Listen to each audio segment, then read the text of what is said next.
Hello, everyone. I'm Ben Johnson, and this is the Perpetual Chess Podcast. On Perpetual Chess, I have weekly conversations with the chess world's best players, promoters, and educators about their lives, careers, current projects, and best practices. Perpetual Chess is brought to you through the generosity of its Patreon and PayPal supporters. For more information, go to perpetualchesspod.com.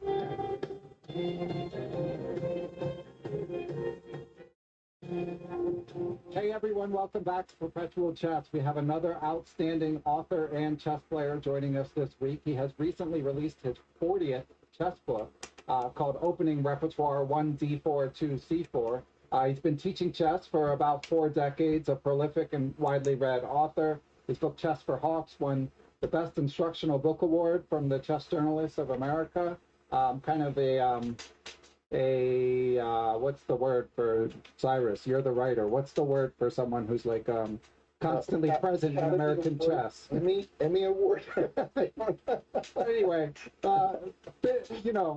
popular and well-known chess author. I am Cyrus Lakdawala. Thank you for joining us, Cyrus. Thanks for having me, Ben. I'm sure people would have loved to hear me search for a word for an hour straight, and that's the interview, but probably better if we just keep moving. So you've got this new book, Cyrus, 40th book, first of all, which is a topic of its own, but new book called Opening Repertoire 1D4 to C4, where you lay out in the beginning how you add, are you 59 or 60, Cyrus? I'm actually 58, but I'm about to turn 59. Ah, okay. So happy birthday in advance. But well, thank you. It's no birthday after 40 is happy, by the way. Yeah, I'm there with you. Each one, like you visualize the grave closer and closer, So yeah, 42, and I'm feeling it every day lately. So I mean, I don't want to get too morbid. Everything's fine. But in any event, so you're 58, soon to turn 59, and you decided to switch opening repertoires, to switch from, in your own words, openings that, I mean, I don't know what the most politically correct way to say, less brave openings, to something right. A little more feisty. I've actually got like the chicken market cornered in chess writing. I'm the go-to guy. If you're a giant chicken, like dove strategist, I'm your go-to guy. This is one of the first really aggressive repertoires I've written, and it actually came about. I play in this weekly Gambito. Now I play every 2 weeks in it. It's a rapid tournament on Saturdays. I don't have time to play every week anymore, but it's 4 rounds, and I lightly annotate my games and I send it to a group of people, a lot of title people and students. And I am Tony Sadie is on that list. And I sent him this game where, I was black in a Slav, and I ground down some high A player in 80 moves. And he sent me this wicked email. Basically it was I'm sorry, I was not black. I was white. And I played some collie or something like that. And he sent me one of those "you're a disgrace to the white pieces" emails, oh no. And he actually told me to write this book. He said, I want you to switch repertoires to an aggressive D4, C4, stop being such a chicken. He ranted about Ulf Anderson, ruining me. But he basically told me to write as aggressive a repertoire as I could think of. And when I do have the courage to play it, I so far have 100% score with it at the Gambito. So it's I was kind of shocked. I played like the white side of a Nimzo Indian on a 2150, and he got mated in about 20 moves. And I went like, whoa. Like, I never win a game in under 100 moves, right? I mean, all my games are like opposite-colored bishops endings where I, win by 1 tempo on move 99, which zigzwangs the guy. Like I totally rely on technique. I stay completely clear of tactics, complications, unclear positions, and I've done that since childhood. I was like that since I was like 8. playing old man chess since you were a young man. I was an old man when I was 8. Well, I mean, it's interesting. It must be interesting to try it out later in your chess career. So was it hard to pull the trigger? I mean, so it was. One of my main rivals is this Mexican IM named Dionisio Aldama. I call him the poacher because he comes up from Tijuana and he poaches my territory here in San Diego. But one time when I wasn't playing, we were playing Blitz, and just as a, I just as a joke almost, I thought I would lose every game doing it. I played this repertoire on him, and I won 4 whites in a row in the Blitz games, and I went, hey, maybe have I been wrong for the last 50 years, basically? Have I got it completely opposite of how I should have been playing for the last 50 years? Well, you've done okay for yourself. I mean, you've been over 2,600 USCF, right? I don't know that I've been over. I think I know that I've been 25.99 or 98, but I don't know if I mean, with rating inflation today, it would be probably about 26.40 maybe. Okay. That was in the mid 90s. I was about 25.98. Okay, spitting distance. Now, it's like, forget it. I fell below 2,500 for the first time in about 35 years, and it just felt really weird going below 2,500. It felt really strange, like oh my God, I'm Superman picking up kryptonite or something. Right. You just feel this drain of your former self, Well, no one escapes Father Time. So we've had some other older players like Michael Rode and John Watson, and they've talked about what's different for them when they try to play. What about you? So is there something concrete that you're noticing that's making? I mean, obviously 2,500 is still plenty good, but is there something that's recurring that's causing your rating to drop a bit? It's fatigue blunders. It's just fatigue blunders. I actually had a heart attack in 2016 at the Gambito in the first round. Like a jackass, I played the entire tournament after having the heart attack. Wow. In excruciating pain. I was too stupid to go into the emergency room. And I went after the tournament. I won 4-0, by the way. I went out, and my wife was yelling at me. My cardiologist was yelling at me, and I was going, but I was leading the tournament. I had a winning position in round 1. There's no way I'm offering a draw in that game. If I have a winning position and have a heart attack, I'm playing it out. And then I couldn't get myself to withdraw in round 2 because I thought, well, I'm 1-0. I could win the tournament. I can't leave now. Well, I'm glad you survived. Well, thank you. It wasn't from intelligence, let me tell you that. The cardiologist told me, the bottom third of your heart has no electricity in it right now. Wow. Oops, maybe I should have gone in earlier. Yikes. Well, like I said, I'm glad it worked out. And yeah, so you say that fatigue is the primary cause, which is the common answer. Although, do you think that playing game 45 as your primary mode of competition now, does that help much? Or it helps because I only play 1 day. I could never play a 3-day tournament. My rating would be 1,300 if I played the slow games 3 days. First of all, I have a bad back, and there's no way I could sit more than 1 day at a time. I write all my books propped up with pillows in bed on my laptop. Okay. But there's no way I could play a 3-day tournament anymore. I just declined entry to the state championship finals. I qualify every year on rating, and I haven't played in eons, because I just can't play that many days in a row. Yeah, it's tough. I mean, and as you get older, I know you mentioned that you'd had your kids. I think, from what I gather, are a little bit older, but you've had kids, so there's. Yeah, I have one son. He's 28. Okay, so there's the health issues that you mentioned, and also sort of the opportunity cost of being away from work and family make it tough. That's the problem. It's like, okay, I play in a rinky-dink Gambito. I shouldn't say that because anyone listening from the Gambito will get mad, but it's a rinky-dink tournament. There's usually one other IM that's Aldama, Dionisio Aldama, and I usually play like uh, two masters and one expert. So it's usually one IM, two masters, one expert in my game. So it's not a weak tournament, but it's not like an IM tournament or a GM norm tournament either. Yeah, or even like the New York Masters. I mean, Exactly. you play in San Diego, you have to play the people that live there.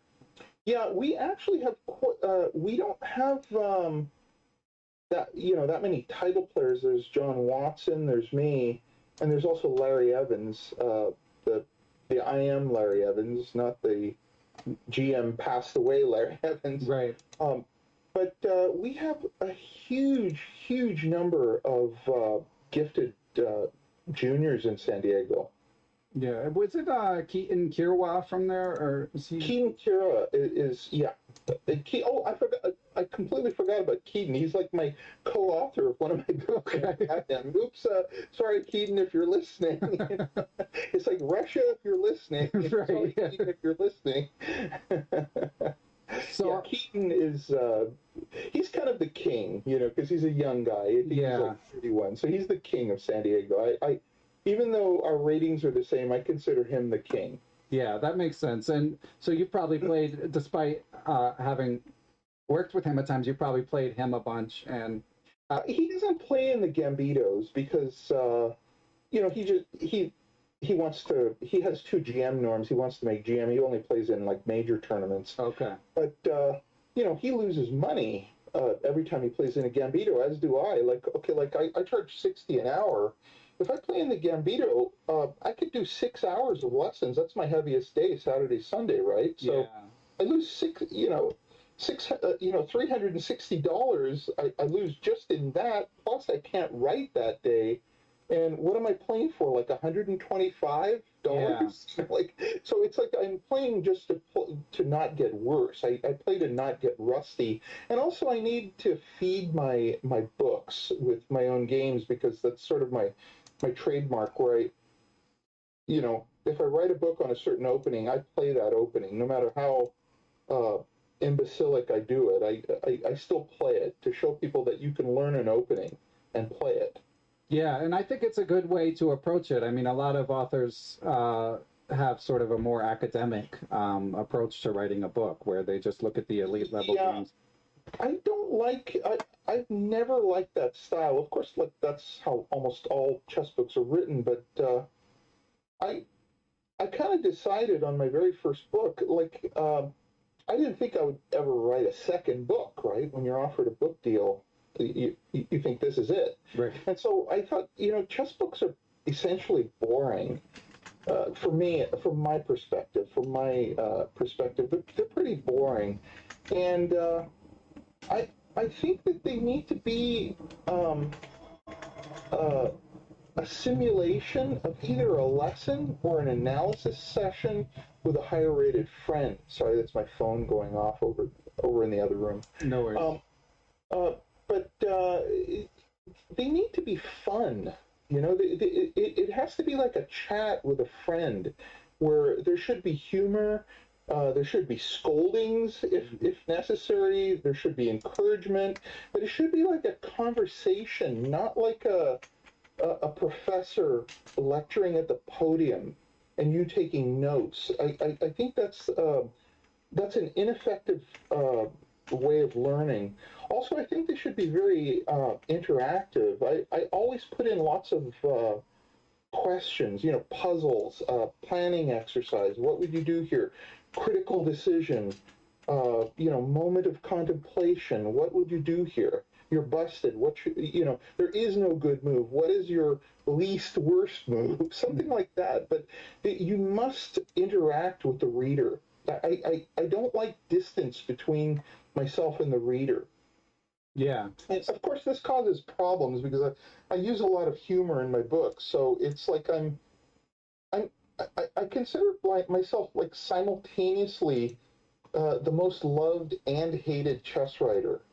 Well, I have well, you would essentially be call super fans, where they're just absolutely crazy about my writing style.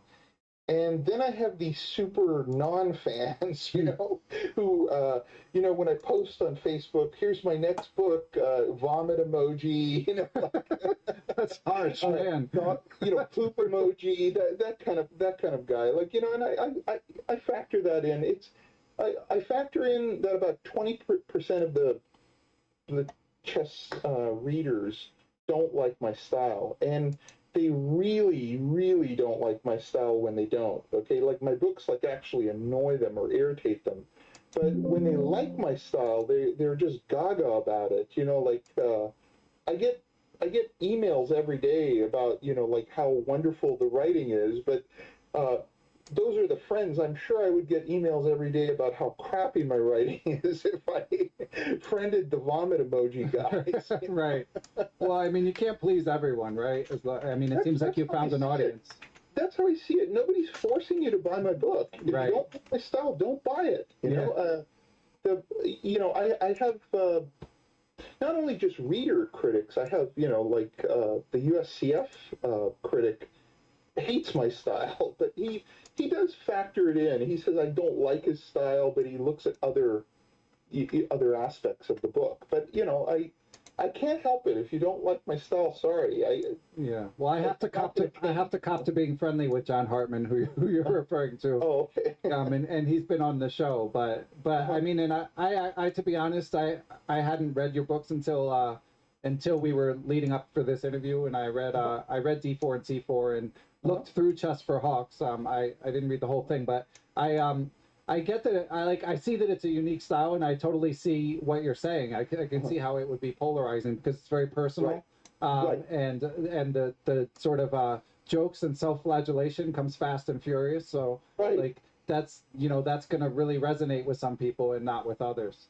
Exactly. I just, as long as the majority like it, I'm happy. Yeah, I know that 20% is going to be there. I factor it in. And sometimes I do consciously try to tone it down, but I almost can't. It's like once I start writing, it's like the writing sort of takes over, and I make a decision. Okay, I'm going to try to be more serious this book, and it never works out. Like just once I start writing, it just goes its own direction. So you find it easier to switch your opening repertoire than your writing style. Yeah, there's no way I could switch my writing style. It's like it's impossible. It's just the way it is. Yeah, I mean, also it.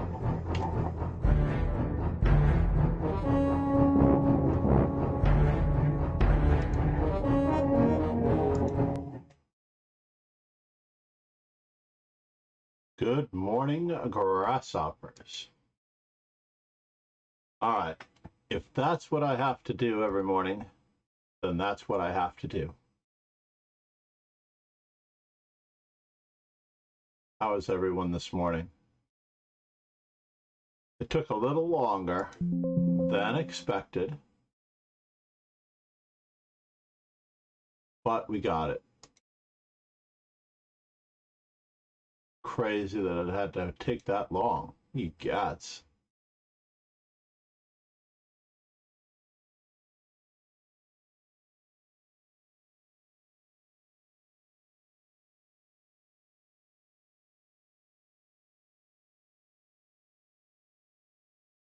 We made it. Good morning, Lauren J.W. How are you? Now, do I dare close the browser window that I set it up in? That is the question. If I close the browser window that I set it up in, will it still work? I think I'm just going to minimize that particular browser window.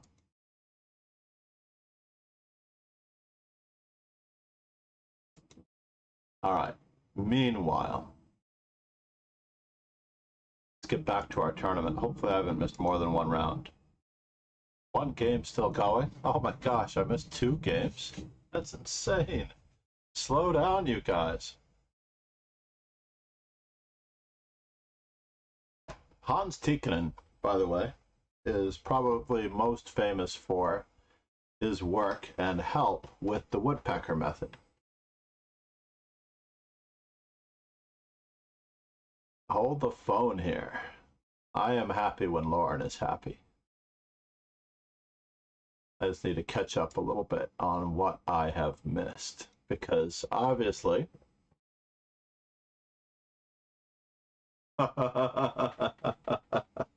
sarcasm. Good morning, Paul 184. Where did I see you last? I can't recall where I saw you last. You were chiming in on a stream that I was in. Seems crazy, right? Let me check the other book. I have a number of things here that we were about to do. Looks like Ron Hay is working hard on beating Vendordome. This game is still in its early stages. The only game going.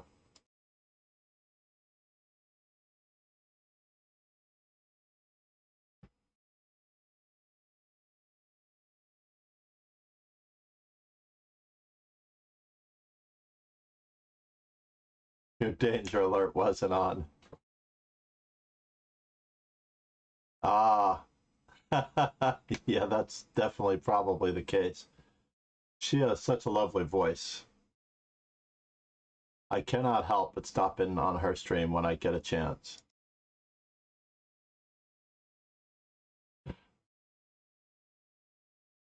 So interestingly enough,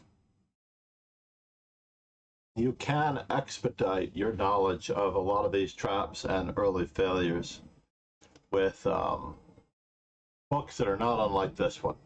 This is the Encyclopedia of Chess Miniatures. It is for sale from Informant at the moment. I don't know if the original edition, these are all wins in games under 20 moves or less. It is arranged by opening in traditional Informant style. In this particular volume, you will get 1,200 games. In the original volume, there were about 1,600 games. The original volume was from the dawn of time in the 1600s all the way through 2013. And the original volume may be on sale. Let me just see here for a moment while I take a quick peek over to the Chess Informant website. I'm going to see if the Chess Informant website comes up within this browser. And of course, you can get to this Informant website there on Shahovsky.com. And this is the volume here, which is relatively priceless. These are all games from 2014 to 2021. The original volume of this particular book may or may not be available in the used books or the damaged cover. Yes, $34.99. And I actually purchased a couple for the classroom. And this volume contains 1,600 games by world champions. And I tell you, at that price, I'm almost willing to buy another one just so that I can carry it around and beat it up. Where's my original volume? Probably I use it so much that it's over here. Ah, yes. So my original volume with all of the post-it notes sticking out, because I've used this for so many classes. And of course, I don't really believe that it's that much of a damaged cover. I'm trying to think if this was one of those editions. But honestly, I'll give you an accurate count. You will get games by literally every world champion, including Magnus Carlsen. Every single world champion's games winning under the 20 move mark. And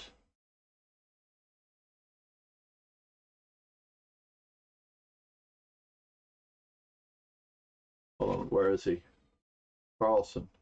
1, 2, 3, 4, 5, 6, 7. Hold on.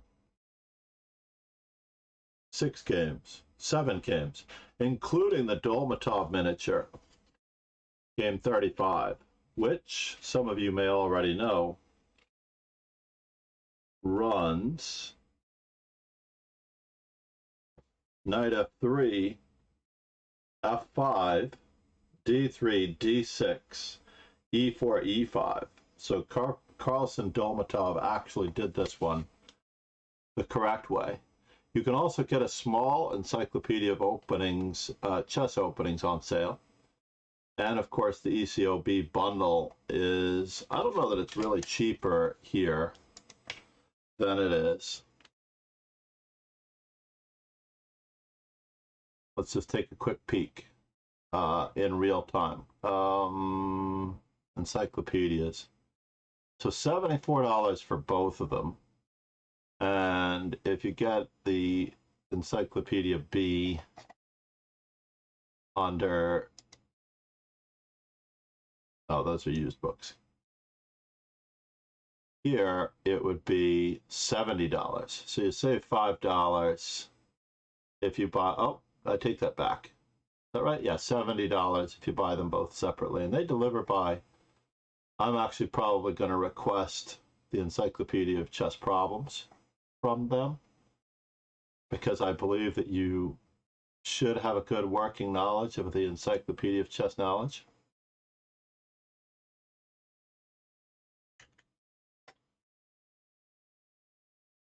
So that's my morning plug for Chess Informant. It is certainly worth it. Good morning, Rogan Joe Sloan. I will definitely tell you, as Ron Hay and Bender Dome. But I can't recommend this book enough. Just going through this book cover to cover from the side that wins. And what I recommend when you go through this, my teaching method, one of my teaching methods for more experienced players or slightly more experienced players is when you play through the game the first time, reading through it, and you set up the pieces, put the book aside, or at least put it out of the way, and then play through the game again to recall exactly what the theme was. And whatever you can't remember of the theme, and this works really, really well with miniatures. Remember, these games are 20 moves or less. Thank you for the follow, Chess Player. Or Chess Plier. I got a Chess Vice Grips, maybe would be a good name as well. Chess Player, Chess Vice Grips. Uh-oh.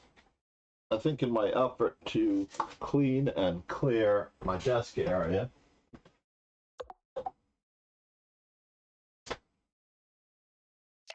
I forgot my my glass cleaning cloth. Basically, I put everything in the chair, in the one side of the couch over there for sorting later. Where are you from, Chess Player? Great to see you. Please check in. Well, the way I grew up in the productivity world, I'm using a program called Boost, an app called Boost. I finally paid for it since they were threatening to go to a monthly subscription basis. Pay the $8 for life to upgrade Boost in project management. India, what part of India? Northern India, Southern India? That would be the 3 major places that I know are Kolkata, Delhi, and then Delhi, I believe, has the Taj Mahal. Mumbai. Is Mumbai where Ananda's from?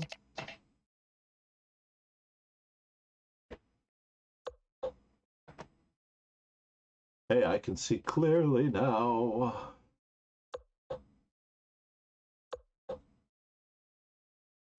Another truly great series, which I am actually having a trouble finding a 4th book of. If you can find these books, they are by New in Chess. There are 6 volumes. I'll put these back immediately after. 6 volumes of miniatures, okay?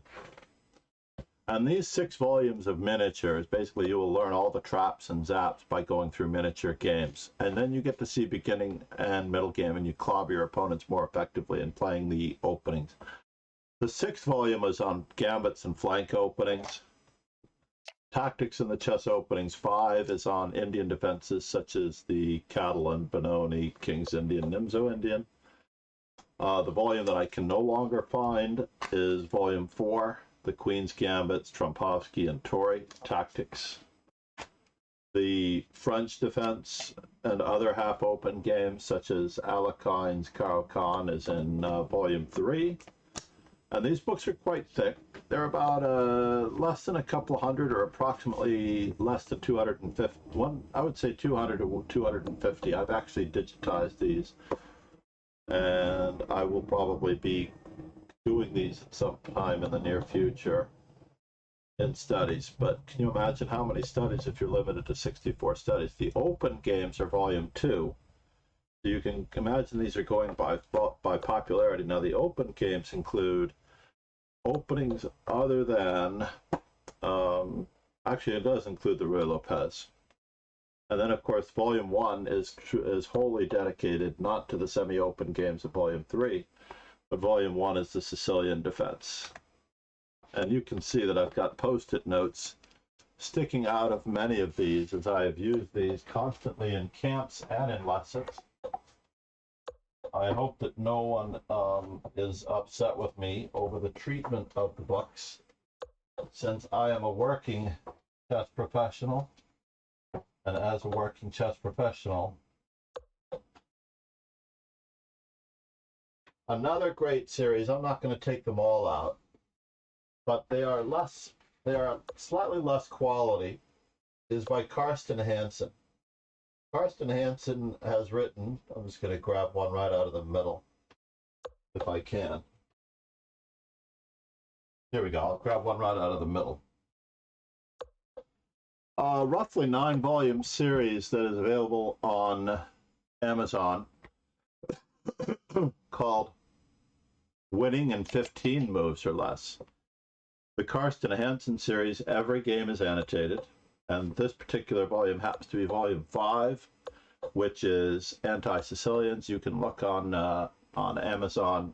I believe he uses the Amazon print method, and that way,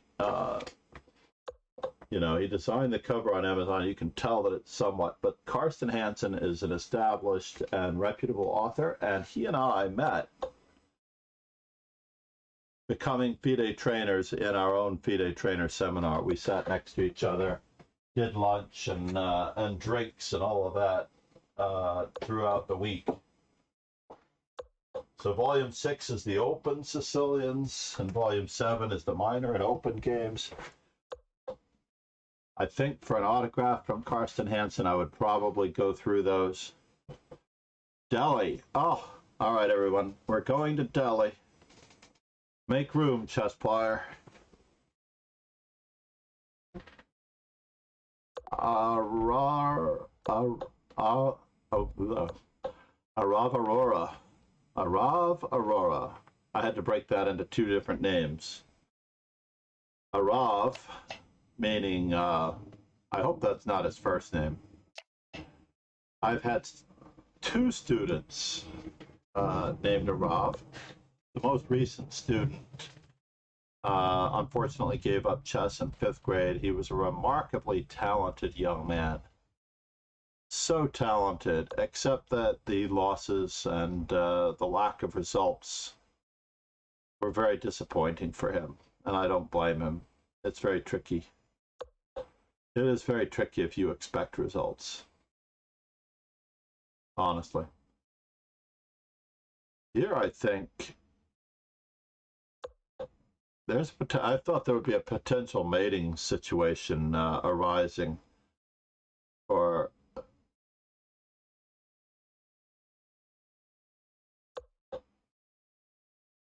so here, can we Zugzwang him? Yeah, I was looking at this. Uh-oh. And now the king closes in. And can he be zooked? Yeah, there's no defense here to this mating net.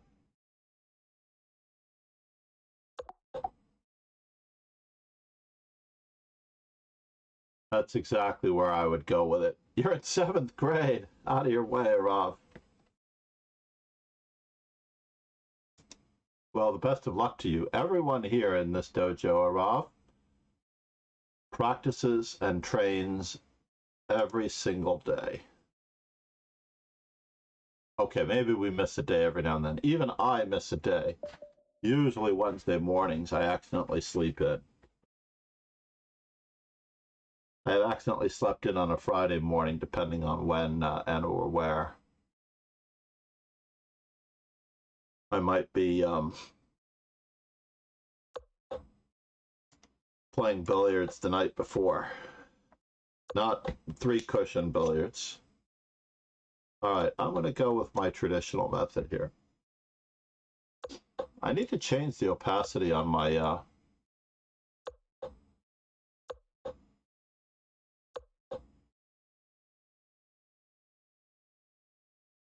so let's see here. How am I going to go about this? Let's just continue in what I consider the most reasonable way possible.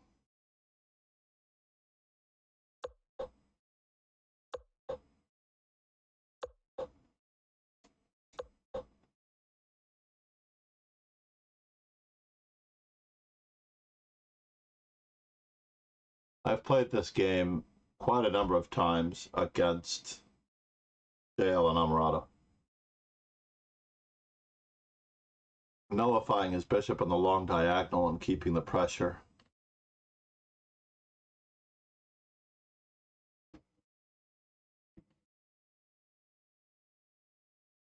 But immediately after this, for example, so can I exchange for just a moment, or is he actually threatening to play d4? That is the question. Is he threatening to play d4? No.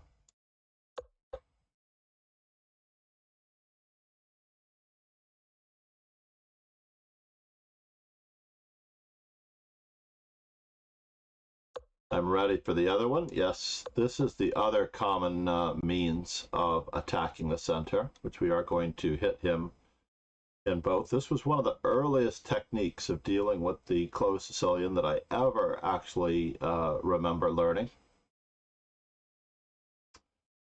I'm trying to recall what the author's name was.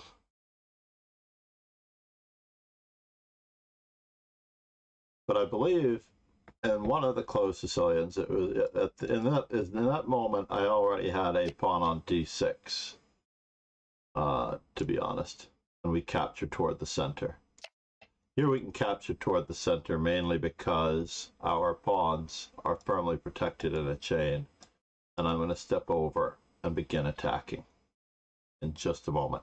We have a direct hit on the e4 pawn, so he may be forced capture again or to support that pawn in some manner.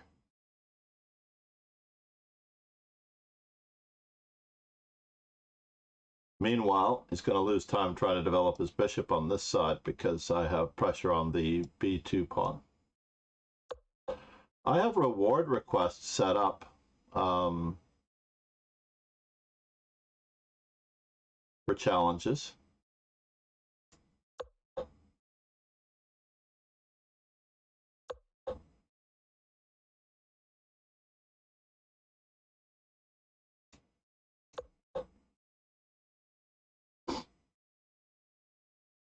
My reward requests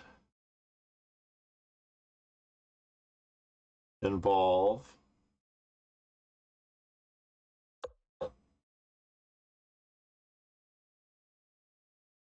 should I or should I not? If I play this move, I could easily be in trouble because of the knight going to g5. Let's not do that.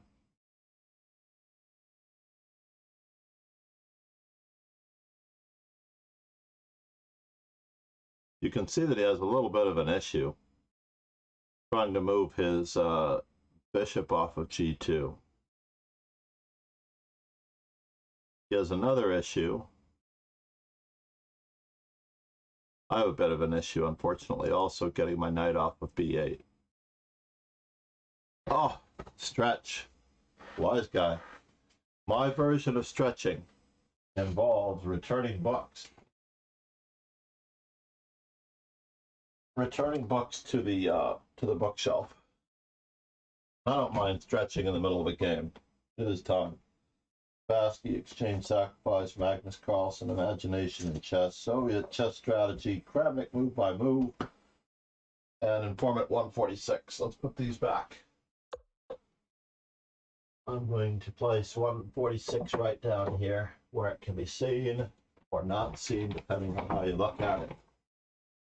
The trends in the Caro-Kann fantasy variation, I'll put that with the Caro-Kann up there. And the French classical can be returned. The author's Byron Jacobs, JKLM. It goes between Harding and Moskalenko.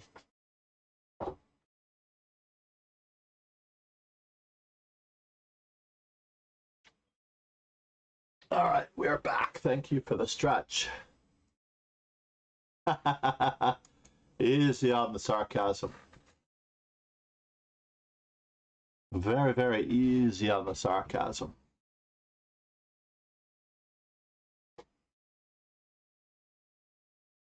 So it was only a matter of time before he played the move c3 in order to continue his development. And now for something completely irrelevant.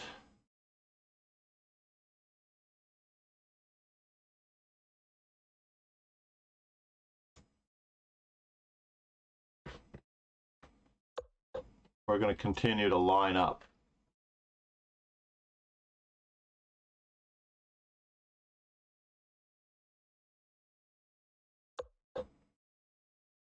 So now,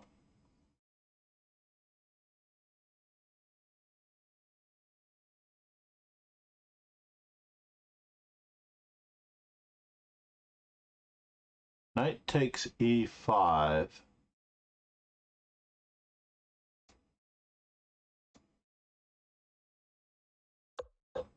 Can he actually move the knight? That is the question. Can't move the knight off of e2 as easily.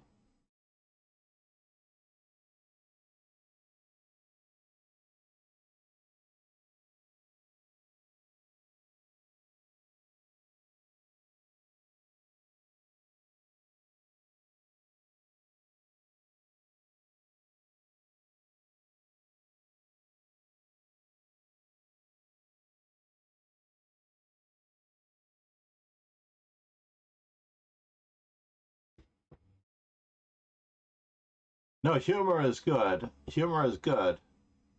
I actually enjoy the humor. But I like the slightly more positive aspect of I have to start learning my lessons in a different manner.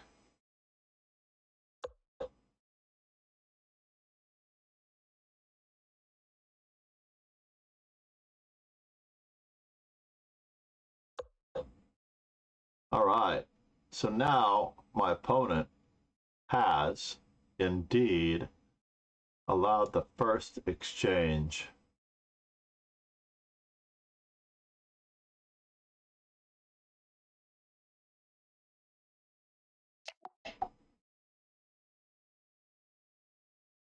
Let's see what he recaptures with.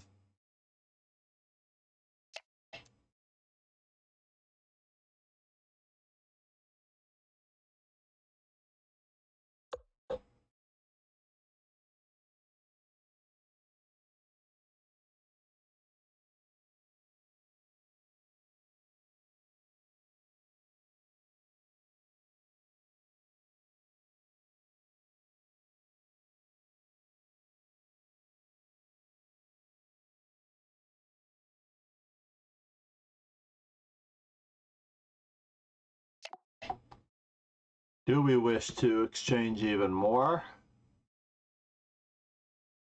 With his rook on the other side of the board being offsides. Yeah, why not?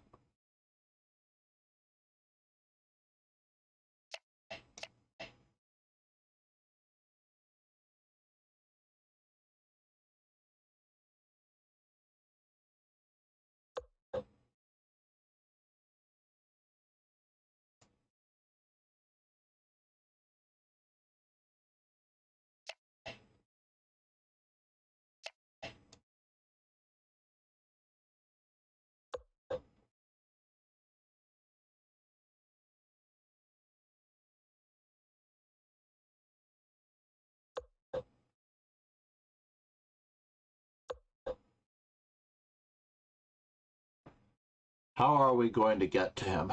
Let us count the ways.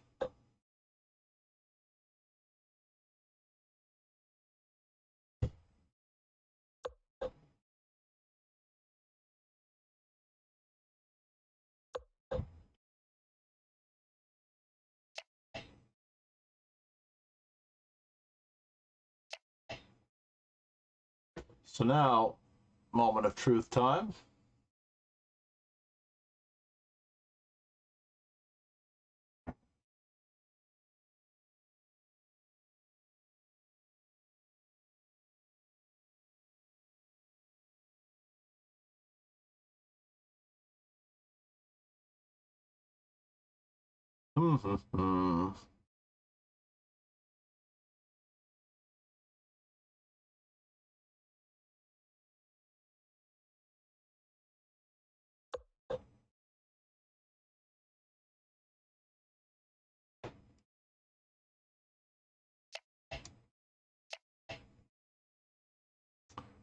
A handy discovery.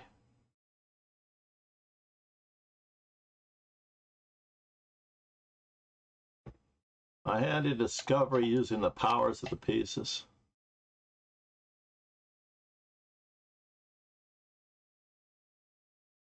Keeping the king at bay for the price of a pawn.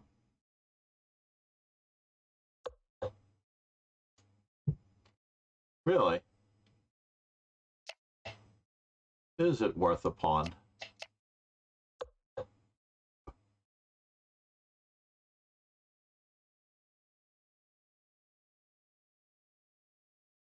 So, moment of truth to get our pieces organized here.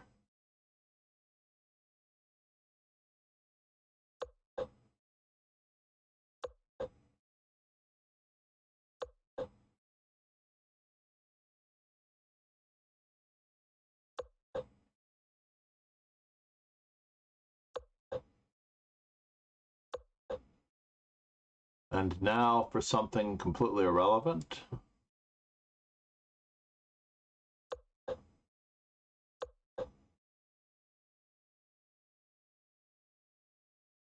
Can we go that way?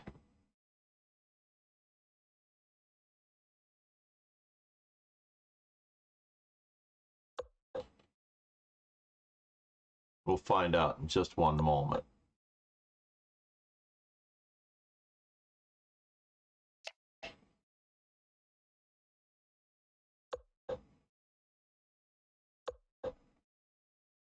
¿Qué pasa?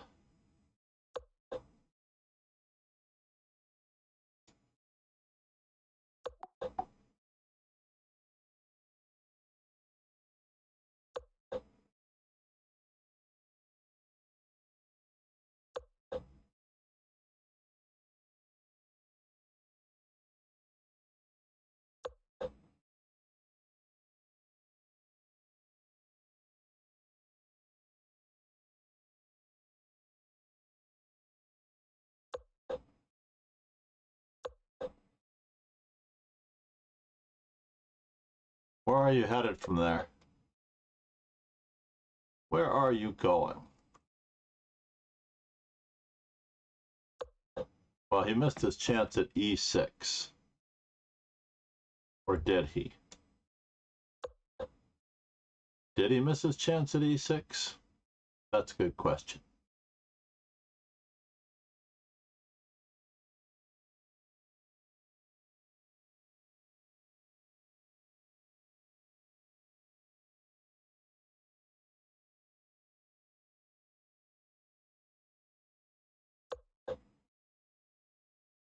Well, that was an interesting way to choose to go after it.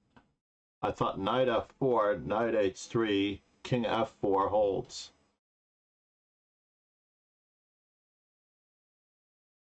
But now our two passed pawns are moving. And we've definitely got to move it, move it.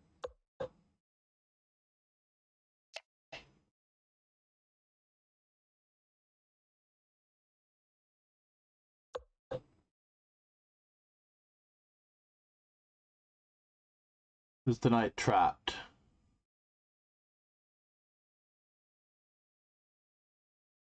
It is not.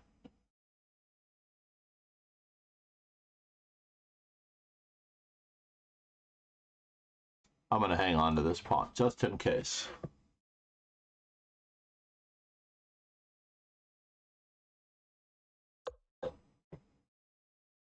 Just in case, I'm going to hang on to the pawn.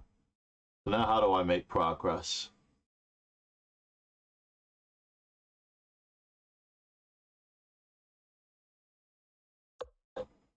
Patience.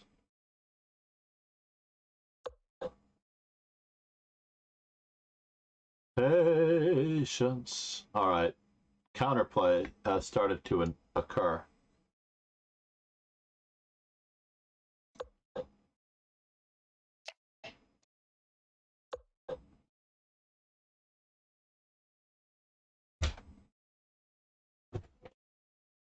Counterplay has started to occur. Yes, Angel, I have. Oh no. I'm sorry. But I should not have tried to protect my pawn.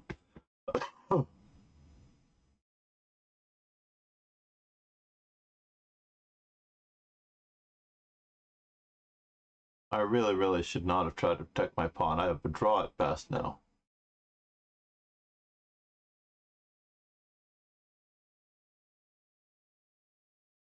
A draw at best.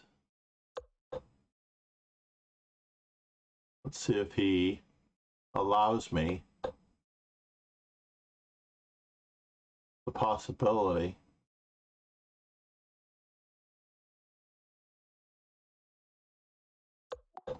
of getting my pawn moving on the outside. I mean, I don't mind drawing with Jail and Amarato. He is way overdue in scoring against me. Way overdue.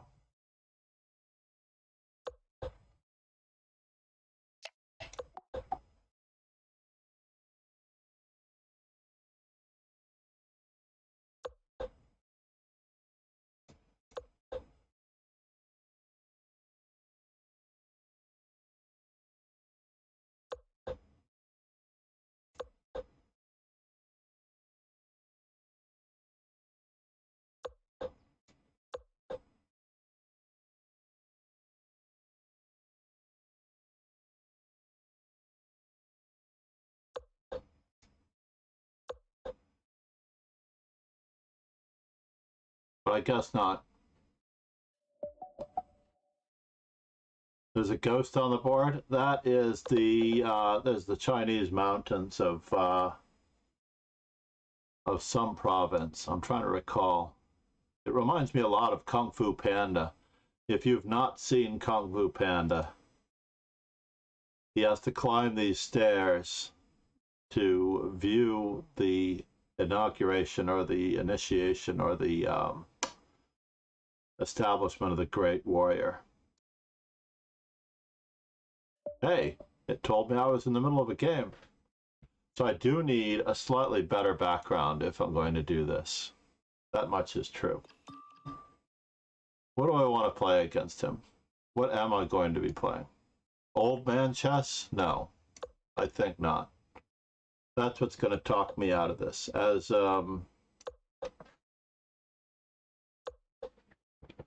this pawn is not protected, and black has given up the center. The only two ways of holding the center realistically, if you wish to hold the center, are c6 or e6. And of course you can give up the center with g6 and then attack the center later with d5. But you need a knight on c3. If you don't have a knight on c3, then you're giving up the center.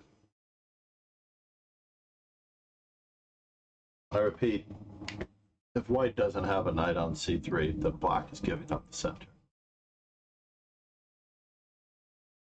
But yeah, this move, d5, either needs to be played on the first move or it needs to be prefaced. It needs to be prefaced by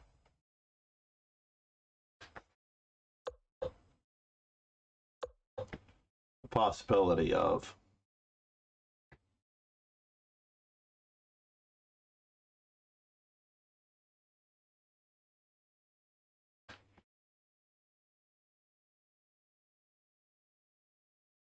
not moving the queen too many times. Let's just put it that way.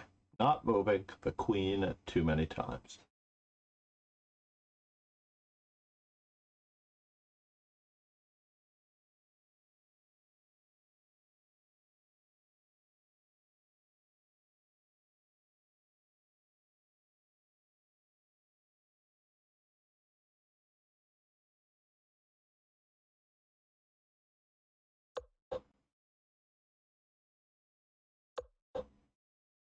So as it turns out, we are off to the races.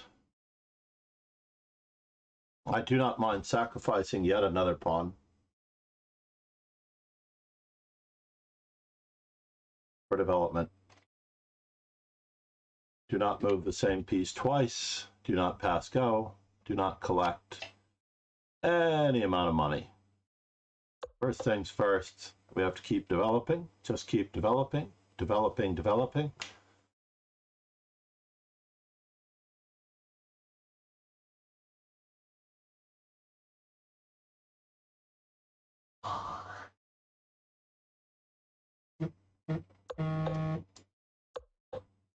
Pushing our opponent's pieces backwards.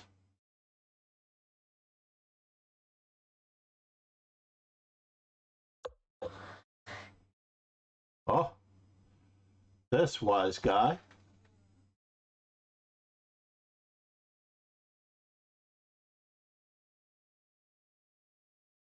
Fine.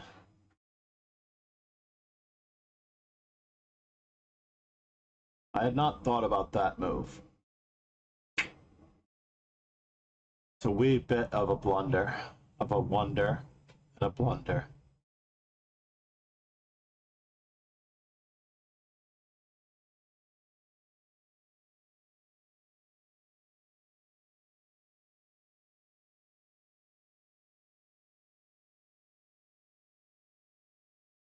Can I play away? Oh, fine. We will continue to put our pieces on better squares to the best of our ability.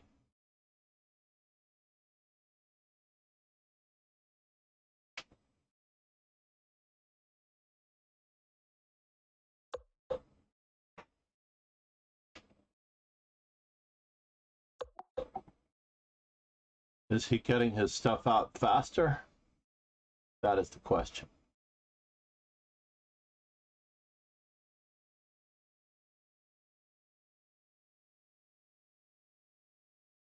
Yeah, e5 was a little bit aggressive on my part. e5 was certainly very aggressive on my part.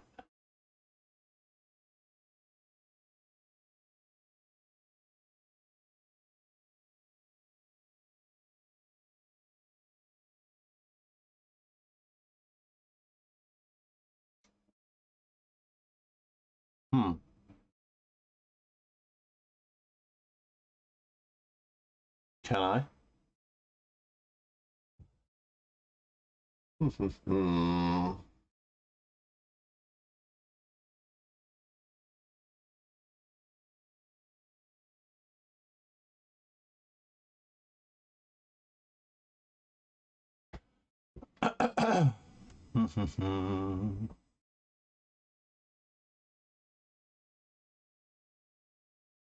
Are we having fun yet? That is the question.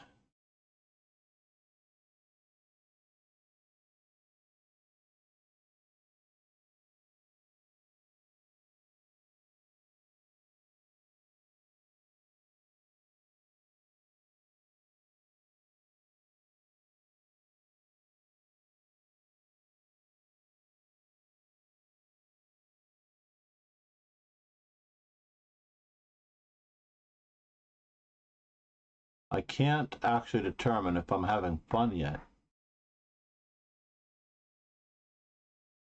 Knight takes.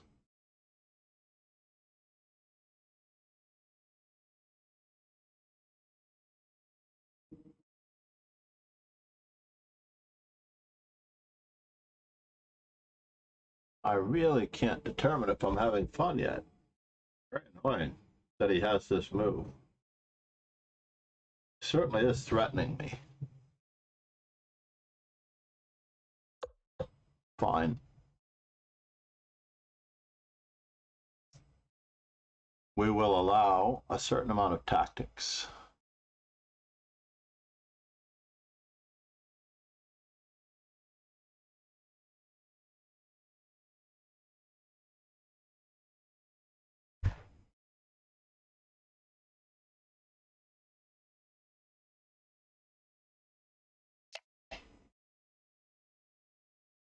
So,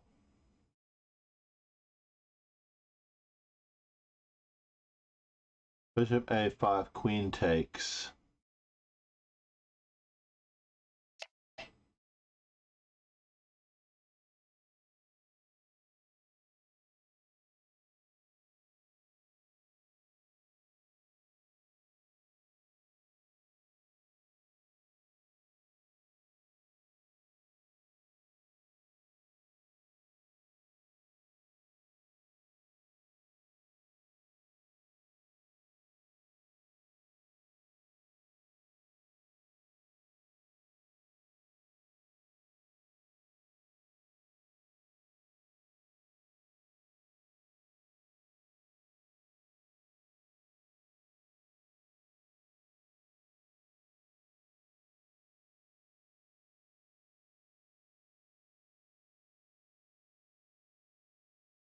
Good.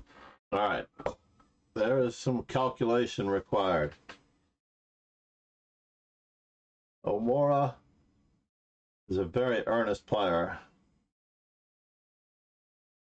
I think I mentioned the other day that Omura and Conte de Luna have several things in common. They both have Hungarian roots. They both have a similar demeanor. I think they're both the same height. Although I haven't necessarily met Omura in person yet, he strikes me as somewhat tall.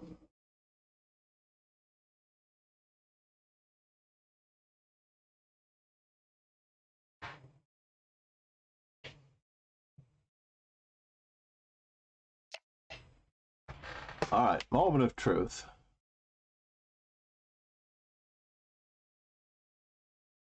My original intention here was to allow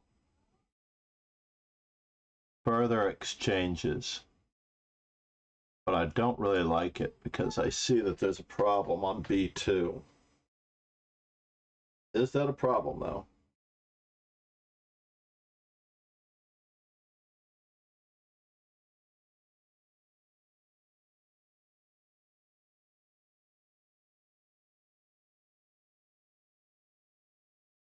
Is it?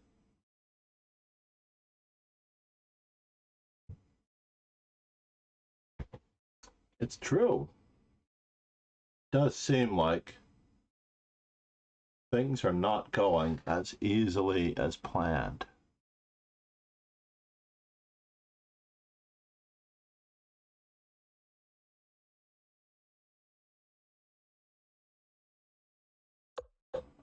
Therefore,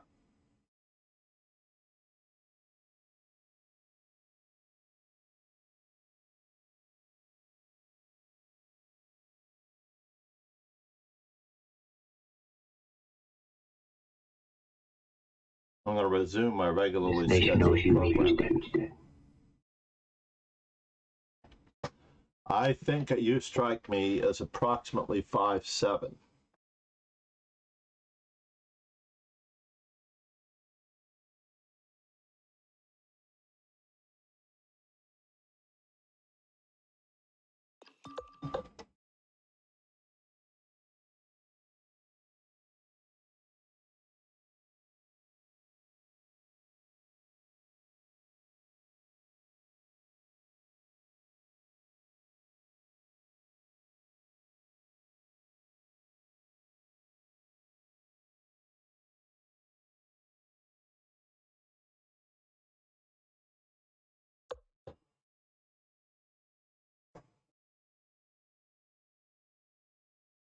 Where is the night going?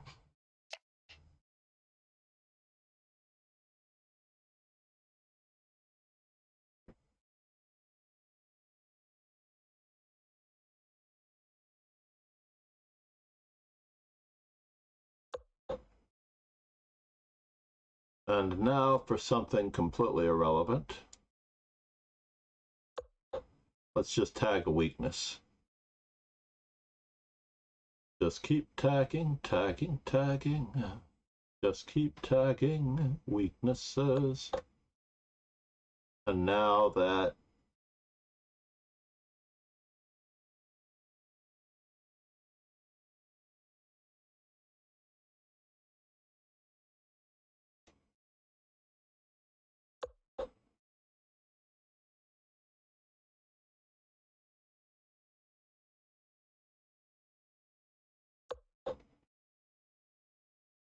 moment of truth.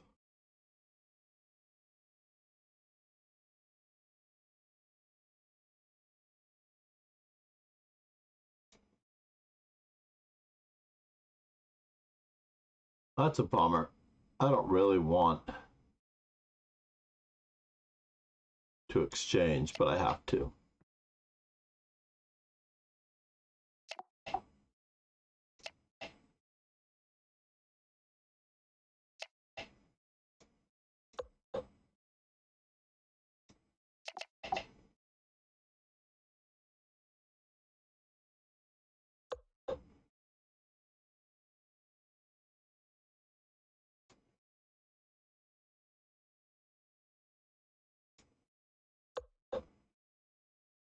We'll keep up the pressure.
We're going to have to really struggle here.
Very annoying.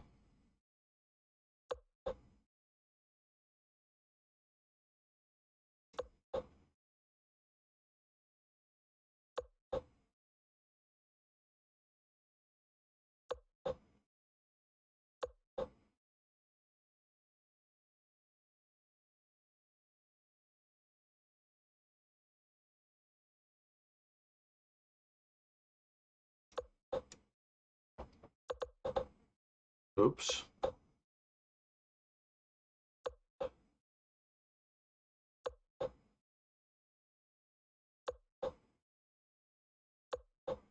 He's not falling for any tricks. He knows that I'm trying to set up a stalemate.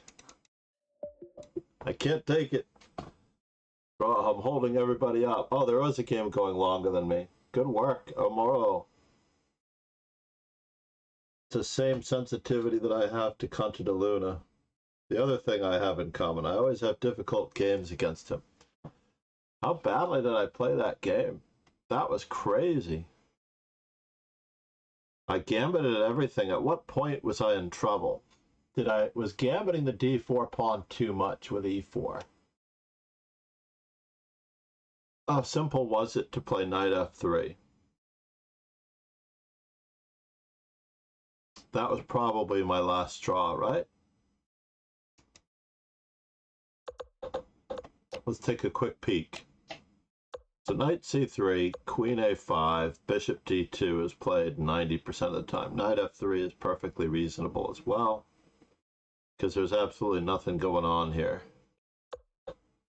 Bishop d2, usually black plays c6, indeed, to stop any funny business. So queen to b4, e4 was the mistake. I needed to play knight f3. I'm probably pushing the boundaries of the limits here, and then I pushed his knight to a really good square when I didn't need to.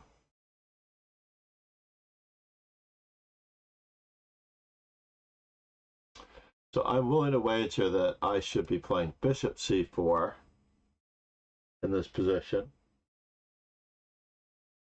with the idea that if bishop g4, I get to take on f7 with check and then play knight e5.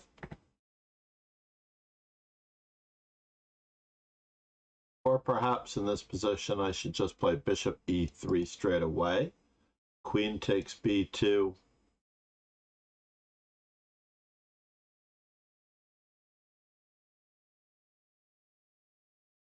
Knight to b5. In an attempt to trap his queen? Yeah, let's go for that one. Rook c1 also very possible. Yeah, rook c1.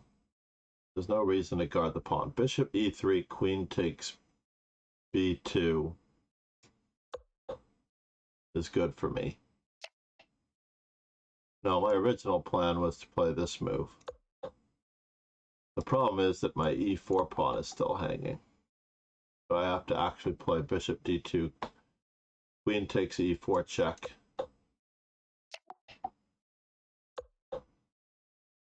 Knight a6. And yeah, I would have liked this position. I would certainly have liked this position. e6, rook e1. Everybody should note that after c6, he is not necessarily out of the woods. because bringing the knight back, not having any development with the kingside bishop is good for me. Reload.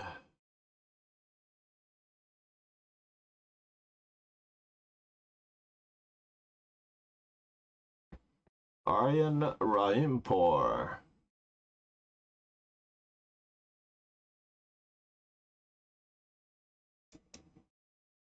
Is that my actual rating? I lose games all the time, but you have to put the losses behind you.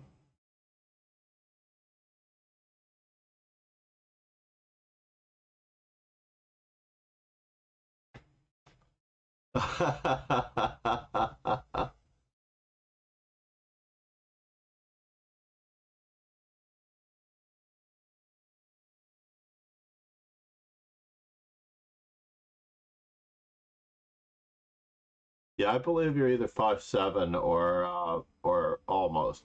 Now I'm counting. I could be counting the hair based on what I've seen of you. My wife is 5'7".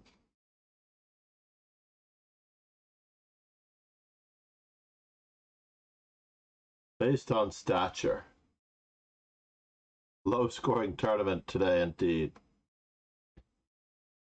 No great shakes, everyone. No great shakes. The ratings shake out to what they are.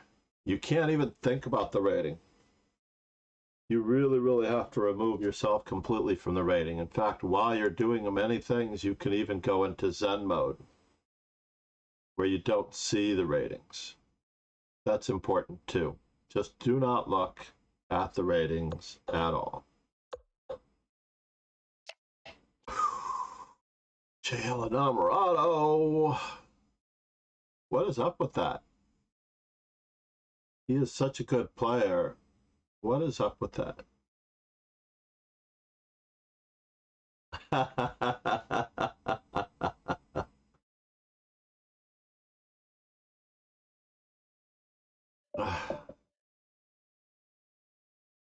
When you play as often as I do, it's not that hard to, let me just see something here.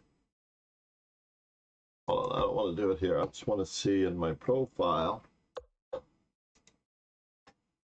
9,881 games. I don't know if I'm going to get it to 9,888 today. But here we have a rare occurrence. I am black against Ron Hay.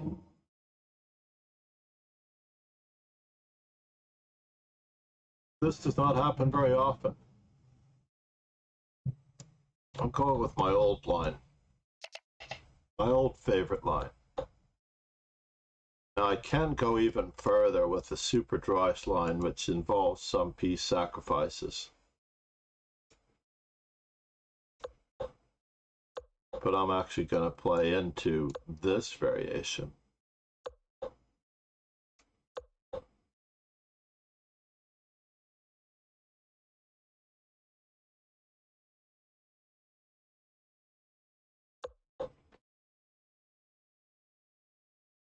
Just a heads up, do not post links. I haven't fixed that yet.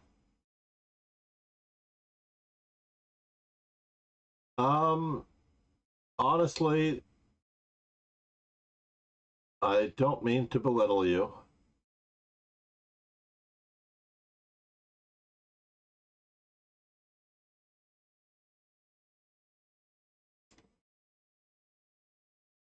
But the C3 Sicilian is usually best if your optimal result is a draw. It is extremely hard to beat a much higher rated player. I'll stand by this. It's excruciatingly difficult to beat a much higher rated player with the Alapin or Sveshnikov Sicilian. So now I'm going to take one of my older treatments.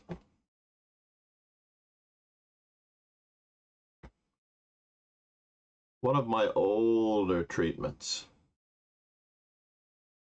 Yeah. That's true, but the best way to get a draw against a much stronger player is by playing super, super, uber aggressively, by the way. Super, super, uber aggressively.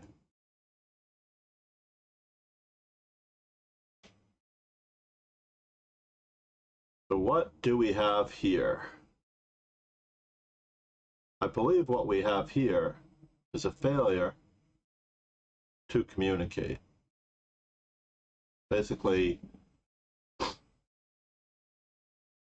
because I played knight c6 and bishop g4, these lines with knight to b5 are not quite as effective as they are when black does not develop the bishop off of c8.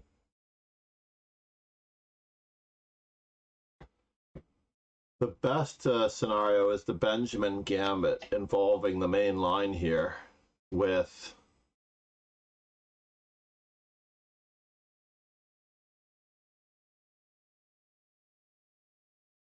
let me just take a quick peek here. What do I want to accomplish?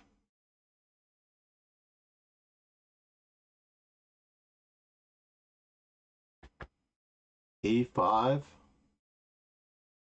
Let's just take a quick peek here. E5.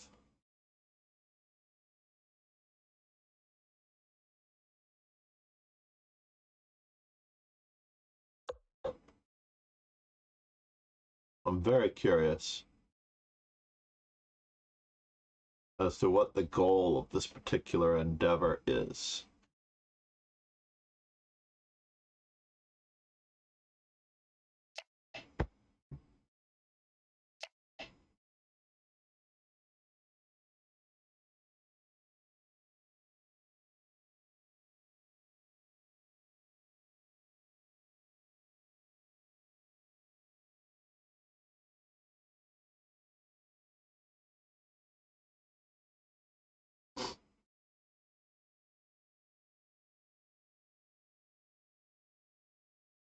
Let's see if I've miscalculated.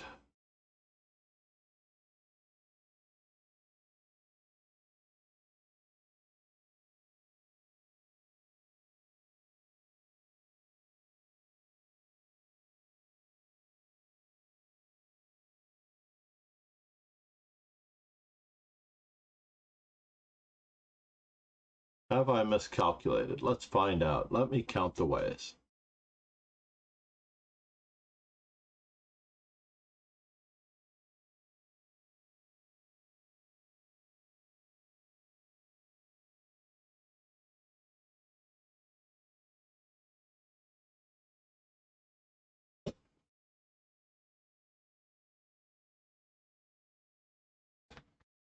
So there are moments when you need to calculate in order to transition from the opening to the middle game. And I believe that this is one of those times. So I took a queen, he took a bishop.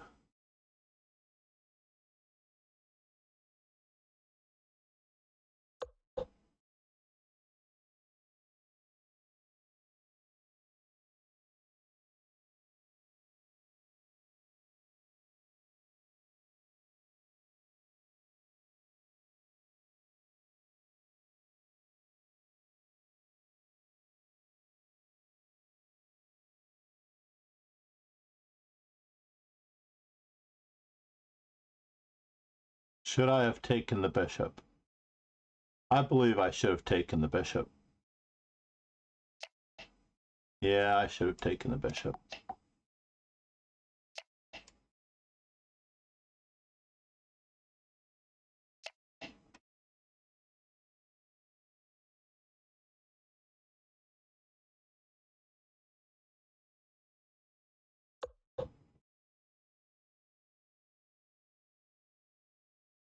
And now he's a pawn up.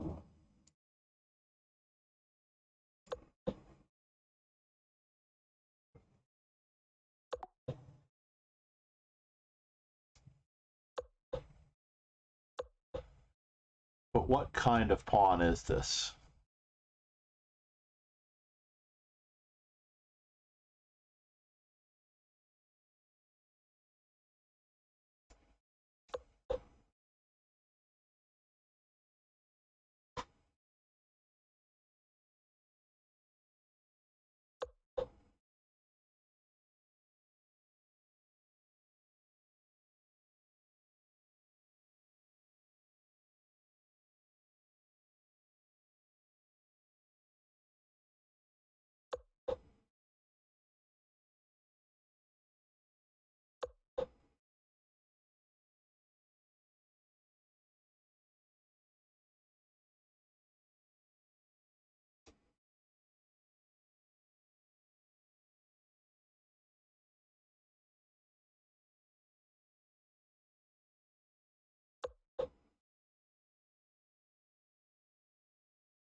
Oh, is that part of the problem?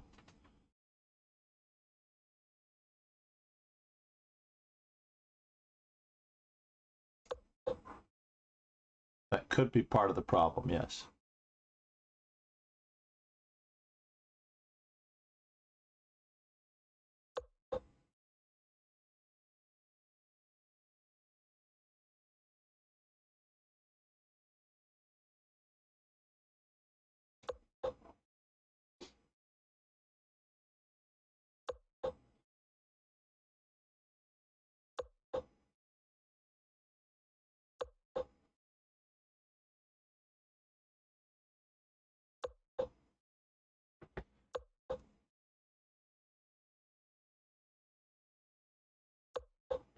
Oh no.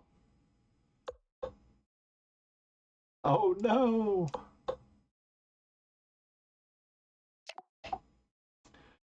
Yeah, that's a problem. Oh, God, I enjoyed my position so much. Was E5 too much?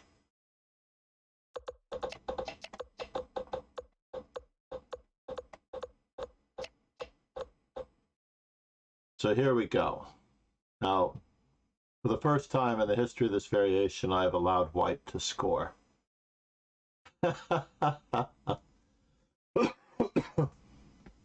Not because of the opening, though, as you can see here. 75-75 in the year 75-75.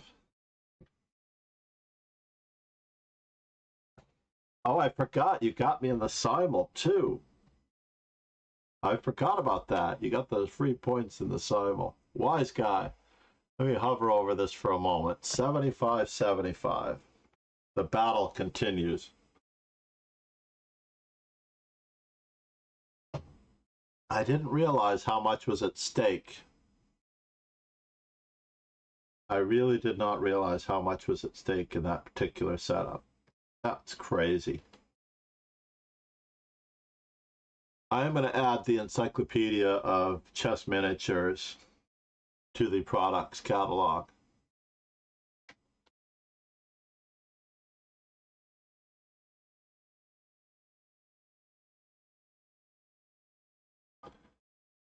Another loss.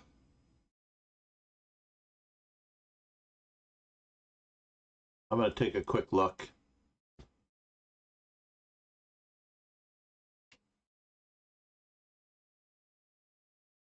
And she is currently participating, studying, improving player too. She is relatively young. Oh no! I did not start the tournament on time, by the way. Yeah, you did miss it. I apologize, Apostolate. Are you kidding me? No! Hold on. Did I not warn Apostolate? That is a matter of technique, basically. Composure and technique. Round starting, Apostolate. Round starting.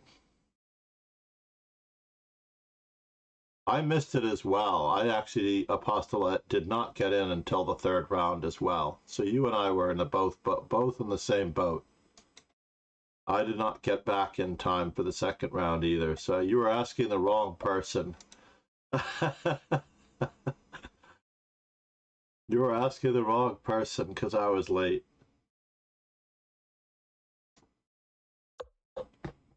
Good luck, Lauren. Lauren, you're fine. You're still weighing in at a healthy 23.55 on the top part of your scale, which you have demonstrated before. And unfortunately, for me, I'm only weighing in at 24.98.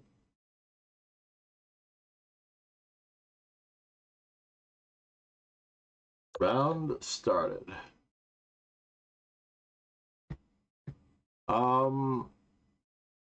The pairing thing I asked about earlier. No, I thought you asked me, Apostolate, if I could warn you when the game starts or when the round starts, and I never warned you when the round started.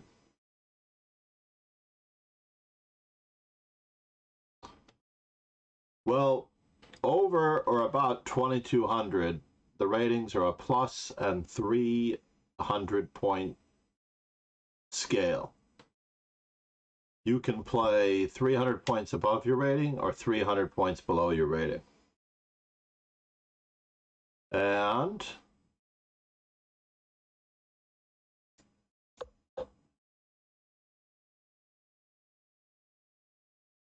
so Lauren likes to play the Leningrad Dutch. I'm not sure how this figures in. Now, first things first, one thing I will definitely mention is that Lauren should be studying. You know what book I think she could probably do is Masters of the Chessboard. You're playing your old openings now before the Dutch. Yeah, I think that's probably wise.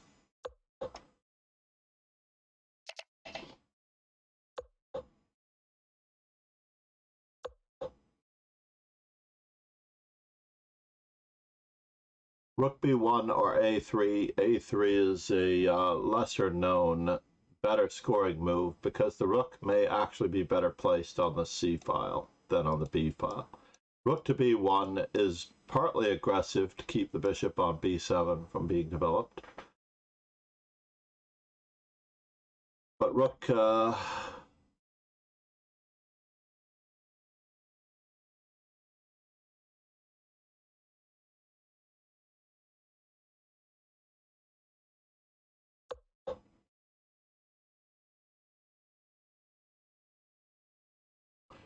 I do not seem to get it.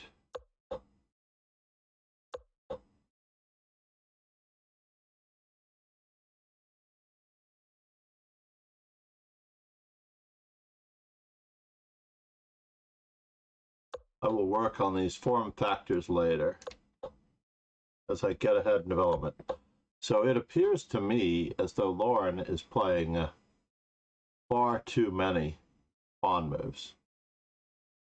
For example, in this particular situation, the weakening h6 move and the white squares are suddenly mine. Mine. Mine. The white squares are suddenly mine. So what do we want to do about the white squares? Can I dive in, or should I exercise caution? We'll exercise caution. After all, Lauren is a very dangerous opponent.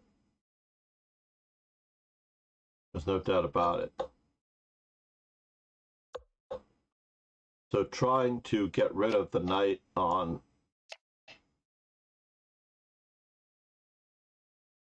e5 is not that easy.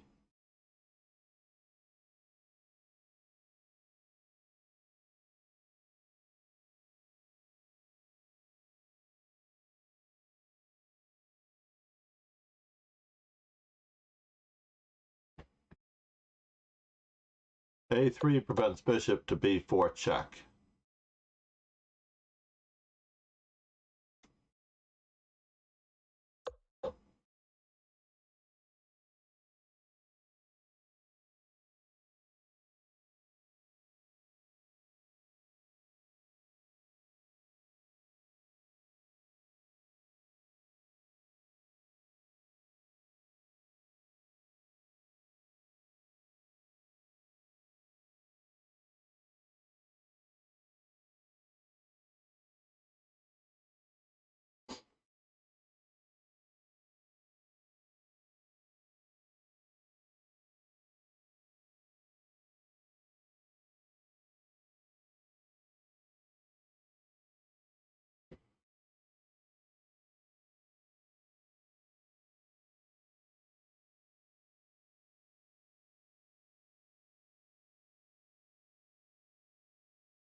Yeah, I may have had a more accurate move there. Did I have a more accurate move there? Let's just think about this one for one brief moment in time. When it's all that I thought it should be.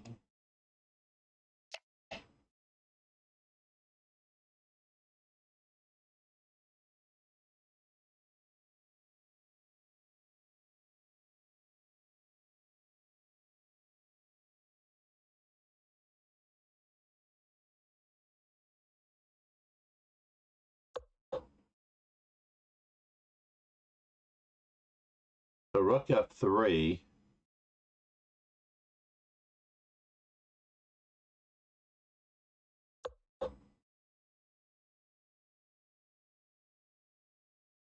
Rook f3 does not quite cut it.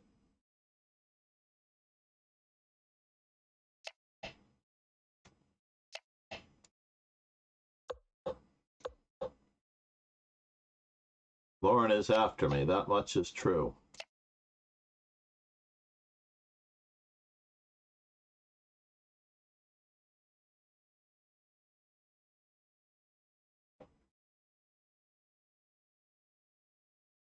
I'm not down in material yet. Yeah, my queen should be on g4 in these variations. It really should.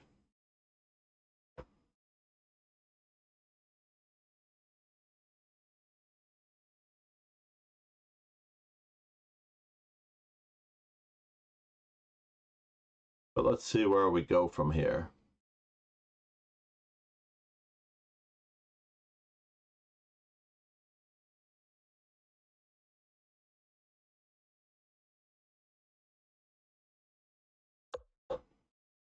Mm-hmm.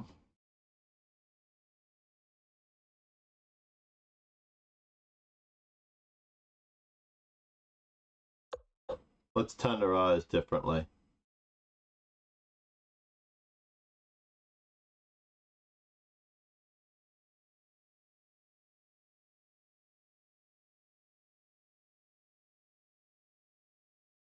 So have I lost anything in this particular position?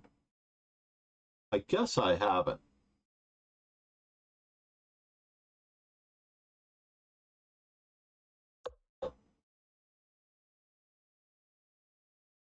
But I do have to be careful.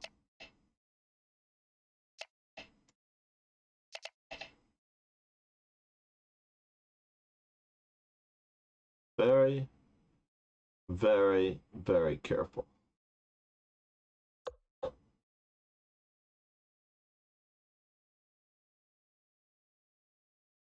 Interesting.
So the advantages of space and time in the endgame.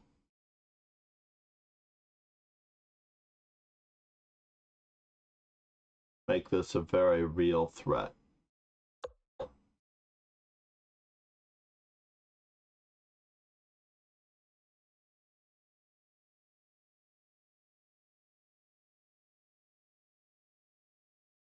Reducing my opponent's options while keeping the tempi possibility alive.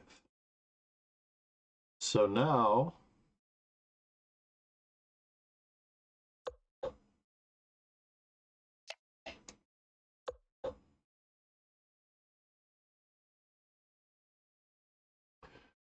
we're on our way.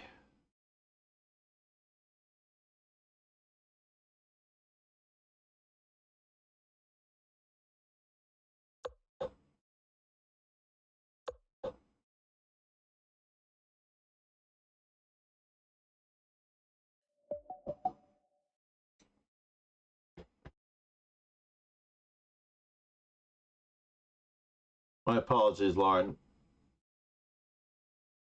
Yeah, the way you stop blundering is more puzzle streak. More puzzle streak, attention to detail.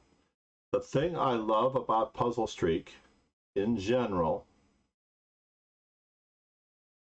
the absolute thing that I love in puzzle streak is that you cannot get one wrong. Therefore, you have to be on task all the time.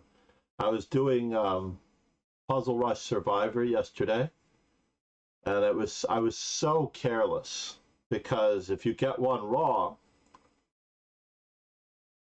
puzzle streak. Puzzle streak. Not puzzle packs. Puzzle streak. 36. One run. Not good enough. Although I admit in my second run of puzzle streak I went to 74. My current high is still only 75. So if you can imagine, am I really twice as strong as you if my streak is 75? I insist that in puzzle streak you will not blunder. This is totally different. Totally different from doing puzzles. Puzzle practice, not accountability. Puzzle streak, watch this. If you can keep your high run above your number of runs. See here, when you do puzzle streak, for example, you don't have to move. And then you can go back to the tournament. Back to the tournament. Continue doing what you're doing. And then go back to puzzle streak and continue where you left off. For example, we are threatening mate in more than one way. So if they played... Did you see that? I forgot that I was in check. And here, same idea.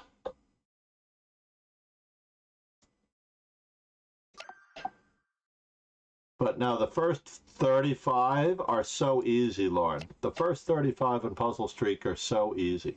It's absolutely ridiculous. And that is where you need to make sure that you don't screw up. The first 35. I'm saying that to be kind because, yeah, the puzzles get incrementally more tedious. I wouldn't say harder. Harder is not the right word. They get more tedious, like when you get an endgame exercise. They throw an endgame exercise your way when you least expect it.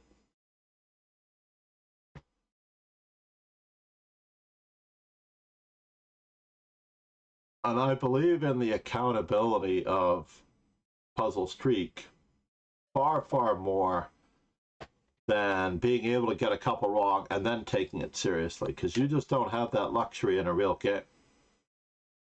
So Max M1 has been through many accounts. Here's my latest attempt.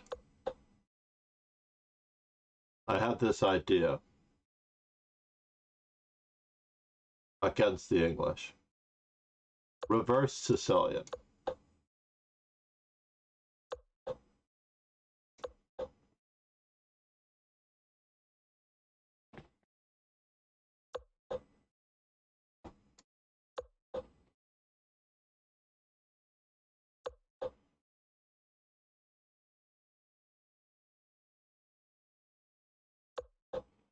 I'm even going to borrow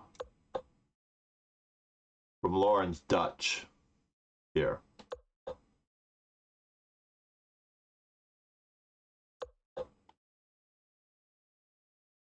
You're not grabbing space, sir.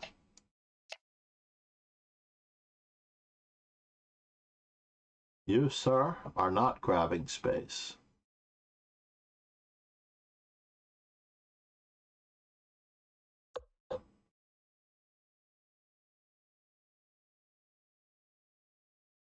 So am I grabbing the space?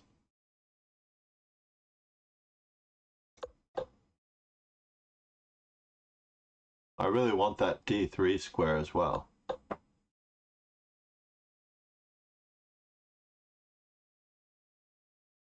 All right, it could be time.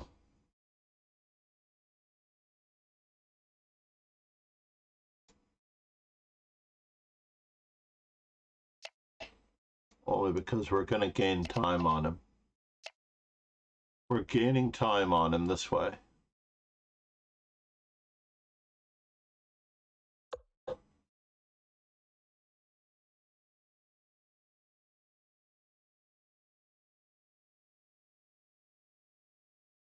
Better pawn structure?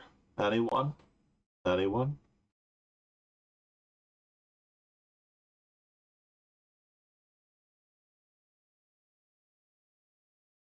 Make sure I'm castled so I don't lose any material.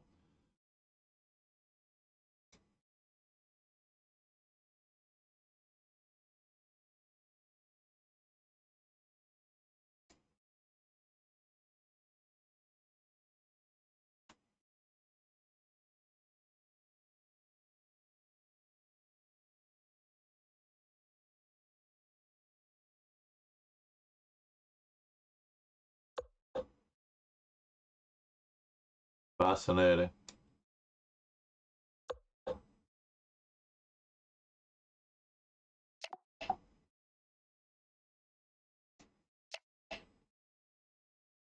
Very fascinating.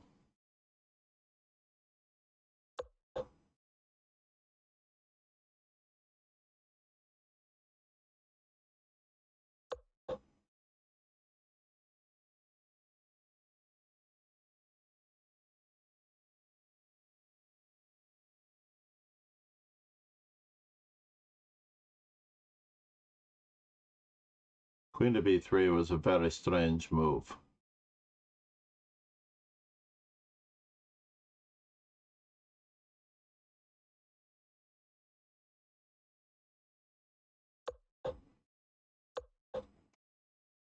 A very strange move.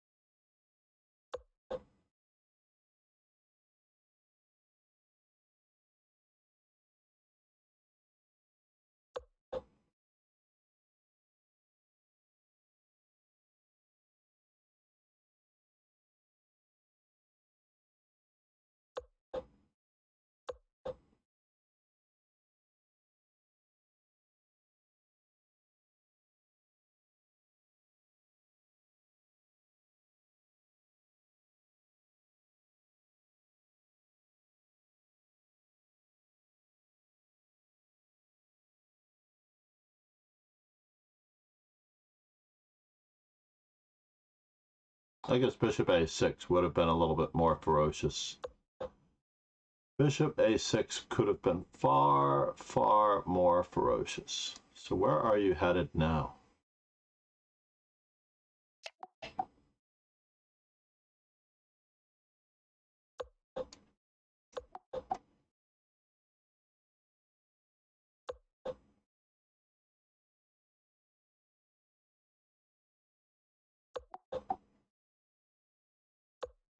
Oh, fine. Do I not get anything out of this if I go that way? Bummer.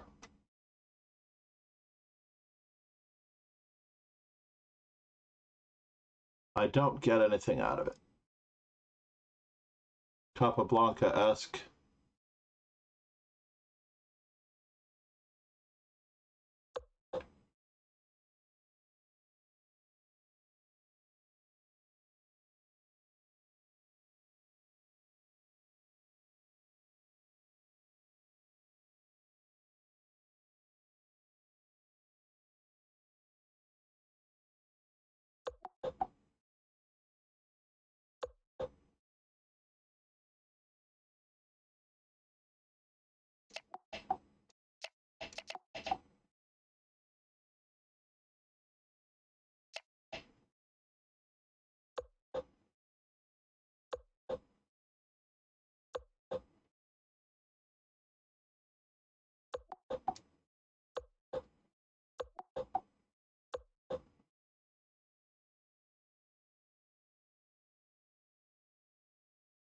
Do I want to do that?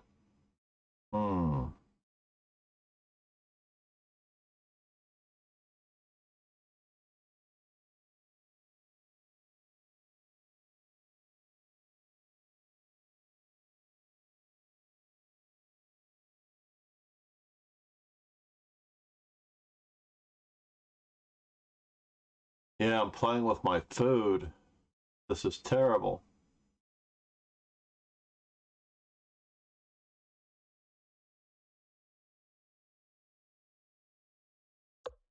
Fine.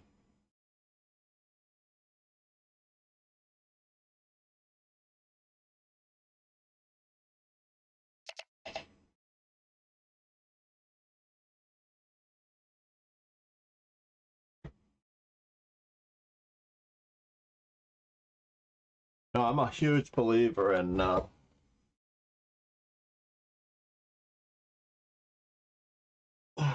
you've never seen bishop f7 against the English. You mean bishop e7. I saw that out of the corner of my mind, and then I thought you were talking about another player.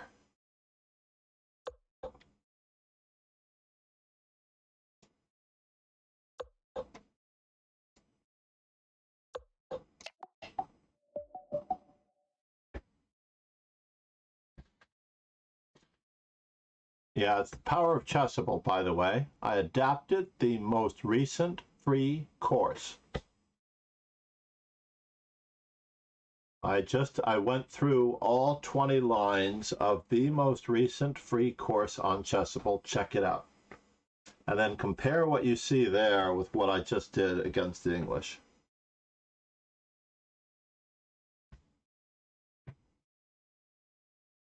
And your eyes will be opened. I am not a fan of the most recent free Chessable courses name, and I disagree with the name of the most recent free Chessable course.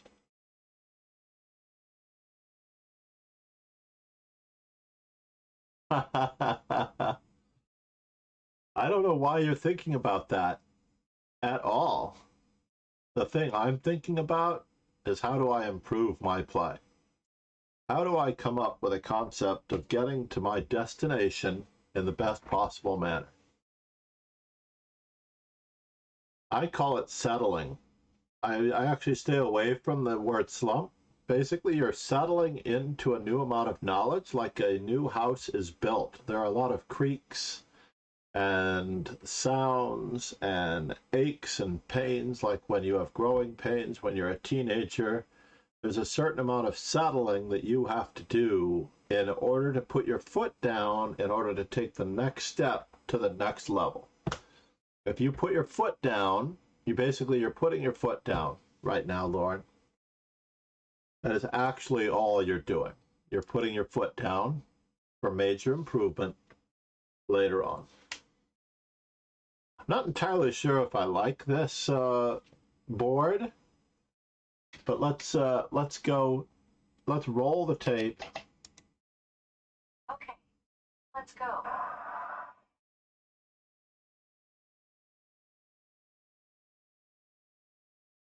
Alexa, stop.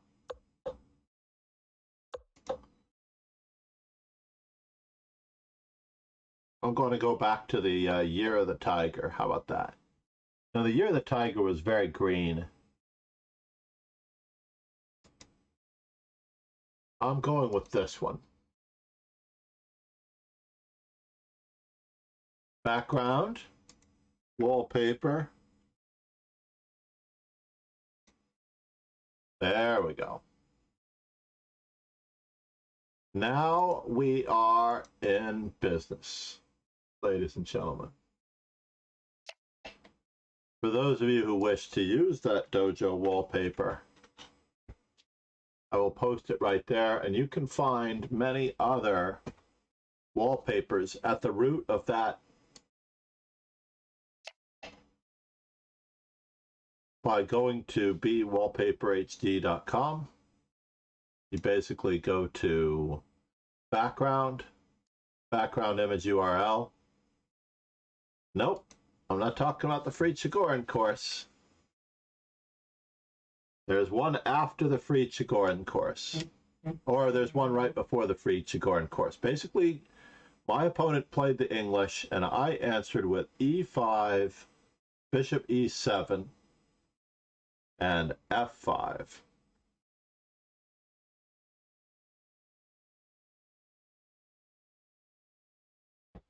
I went through that course cover to cover last night.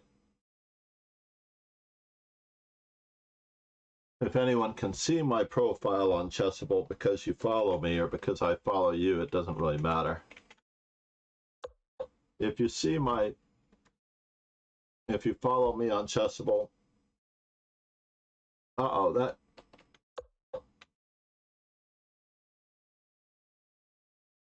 you'll see the books that I've gone through.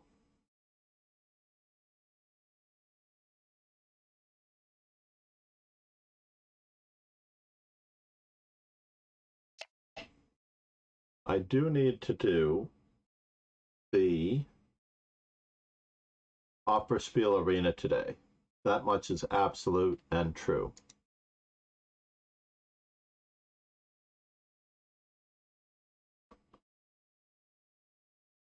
The great thing about having a background such as this one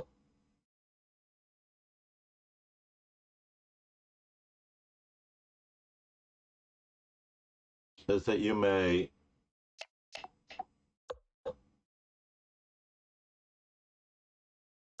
the next move is an automatic decision. That's an automatic decision. One more automatic decision.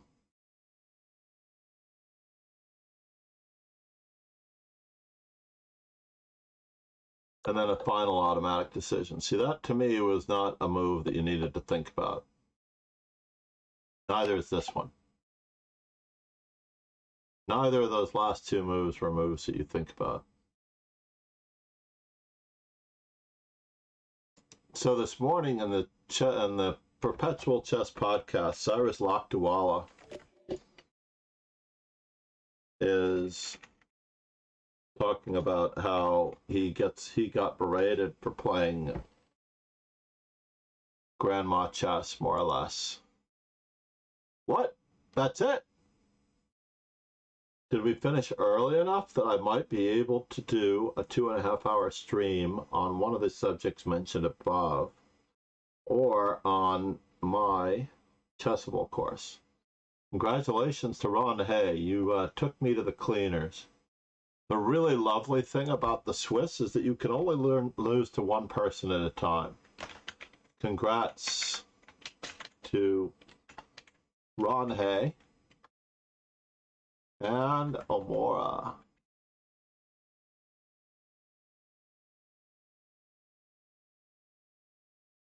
Are those the two people that beat me? I believe I couldn't have lost to two nicer people.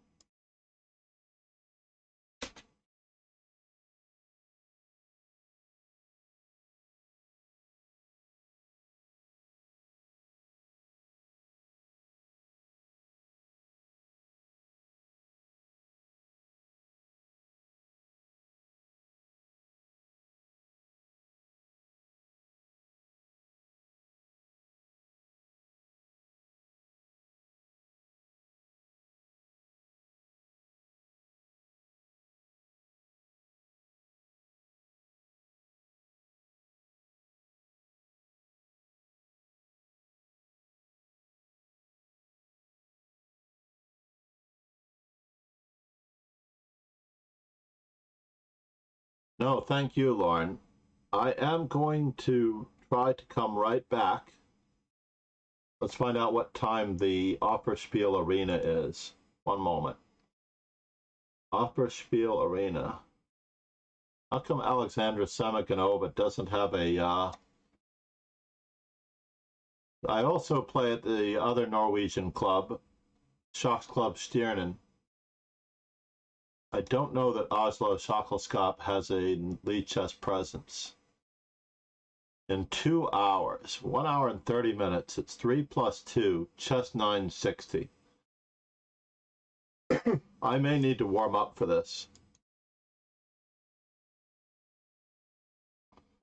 I may well need to warm up for this in some casual 960. I need some casual 960 coaching. That's what I need.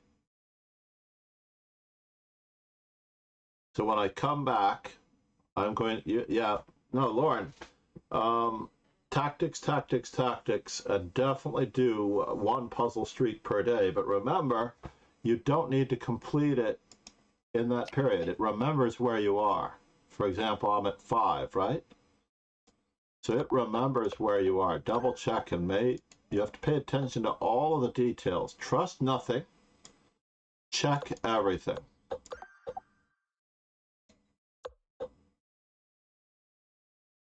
Trust nothing. Check everything. In any event, cheers, Lauren.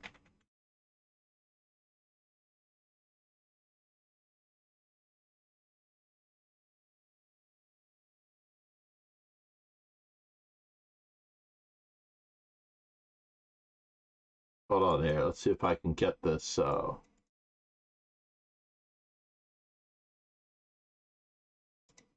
Why did every time I hit it, it goes up?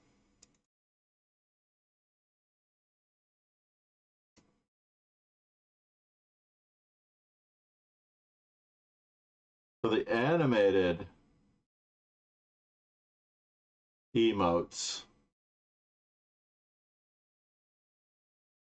What? It only gave me one? All right, I need to fix my emote wall. 1 second here. Emote scale. Source.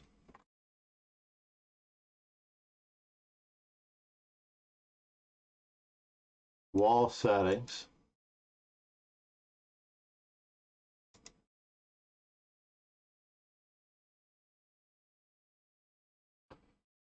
Done. All right, let's try this again. Did we only get one Santa flying across the screen? Is that the story? I saw him air pant.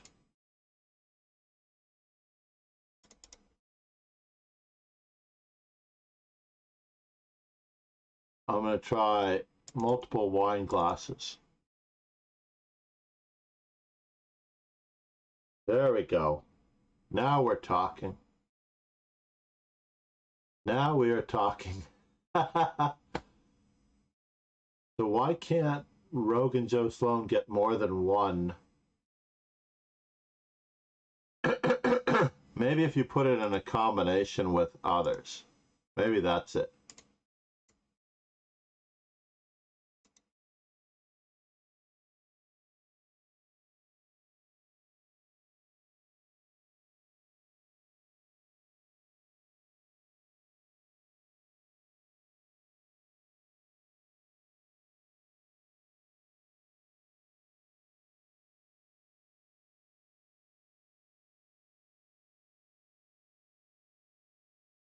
All right, let's try that.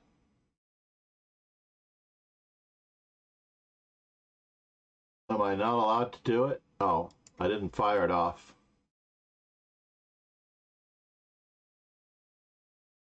No, huh? I broke the emote wall. Or maybe I didn't. Oh, character limit reached. No.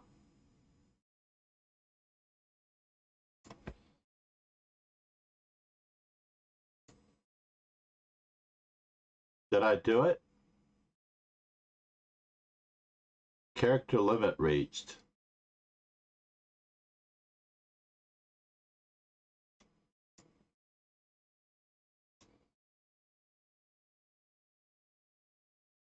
Character limit reached.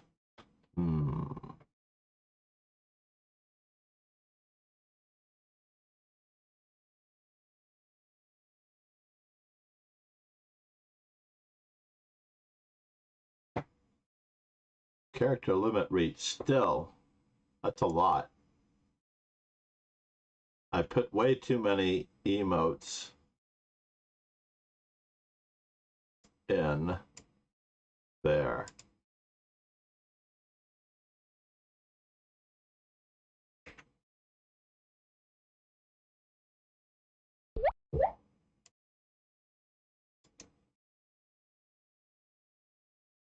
LHOC and US Scholastic Rapid.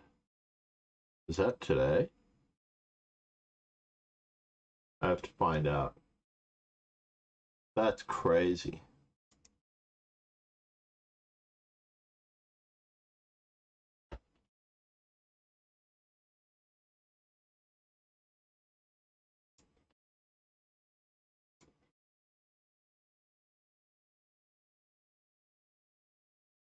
All right, I'm going to try this.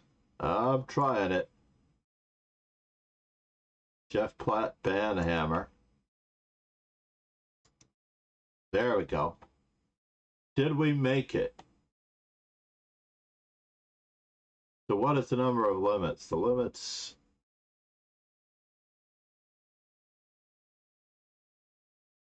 They really didn't bounce very well there. Let's do this just a smidgen. We'll stay at 6 there. Duration. I don't know what combo time frame is. I like them sitting there. They're kind of lame, of course.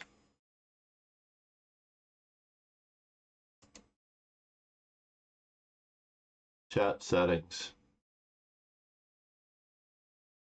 In any event, everybody, it is time to move on. Workout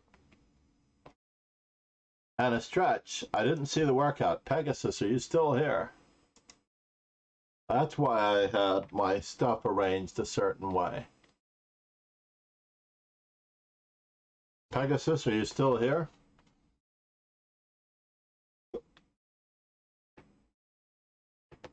Oh, Pegasus requested a workout.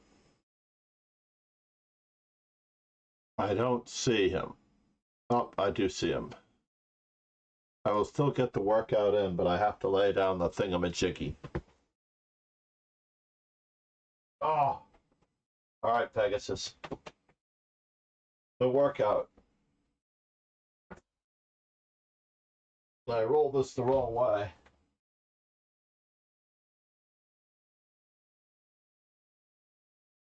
Let's see here, since I cleaned up the office. There we go. The workout. Arrgh. I needed this, by the way. You guys need to do this for me more often. Oh.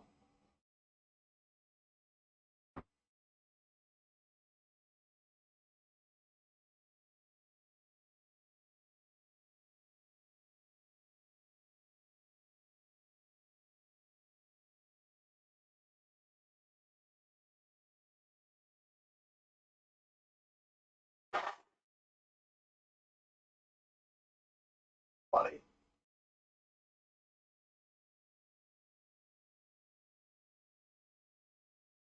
Oh. Glad he only redeemed 25. He could have tried to kill me. Nothing like that to get the blood pumping. Now, Pegasus had redeemed a workout. Oh, you wise guy. Strong. Let me take care of the previous one for just one moment. Can I do it that way? I'll do it that way.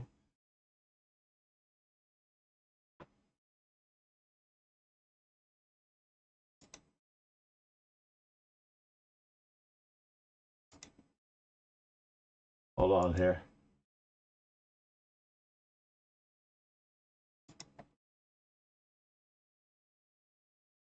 I'm looking for a way to arrange my windows. There it is.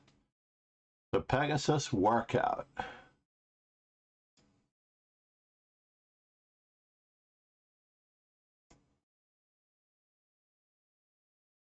Check. All right, Roken. I've got another one coming.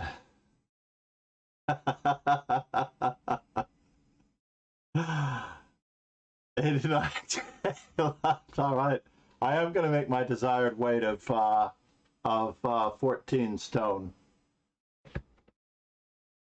Right now I am at 15 and a third stone. 15 and 1/3 stone. 89 What's a special spot for the names. Yeah, I do use a yoga mat, so c'est la vie.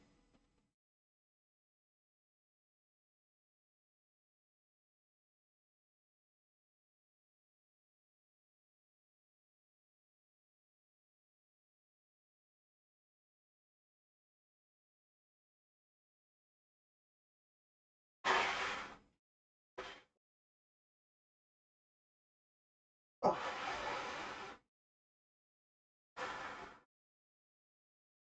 20.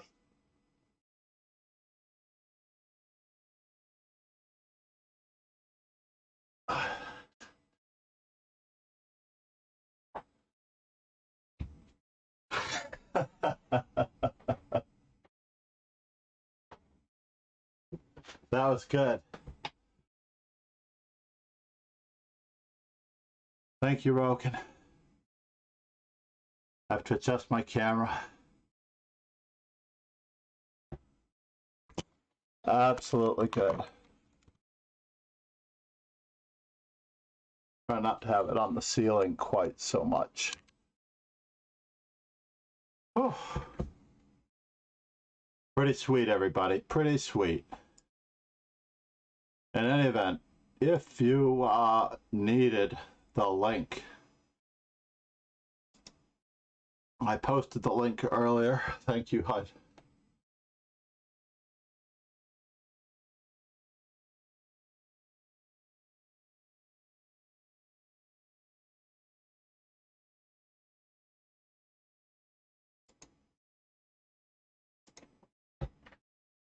All right, I think I finally enabled it.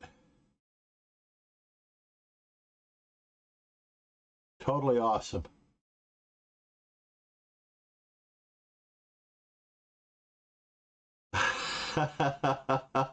Guess they count. I'm afraid to look. 21. Mm-hmm. They do count. Wait, were those really the first ones? It felt like I was going much deeper than that. Was I really that far off the ground? That was good. Thank you, Roken. I have to adjust my camera. Well, I do the special ab push-ups so that I concentrate all the effort on the ab. That's how I don't have a beer belly. Or I just have less of a beer belly.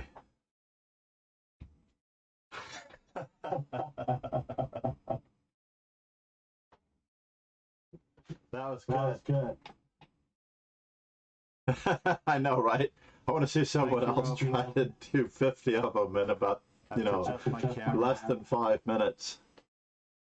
It is not easy.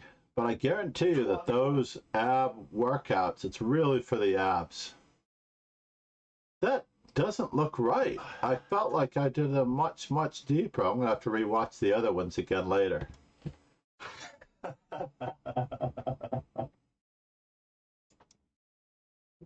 That was good. That's crazy. I love it. Thank you for clipping that, Roken. He's gotten to become a master clipper. Indeed. Oh no, we're down to 3 viewers. What kind of a terrible raid do we have here with 3 viewers? It's like nothing. Who do we give our nod to with just 3? The 3 diehards here: Roken, myself. Who else do we have in this picture, right? Who are the real diehards that have stuck it out? Paul 184, not here anymore. TFS from Germany is still here. So it's Roken, Pegasus, and TFS. We're the only ones left. I don't think La Kaylee is a real viewer, unfortunately. Or she's not following. Or any number of other things are going on. Wow, wait a minute now. I believe that La Kaylee could be a bot.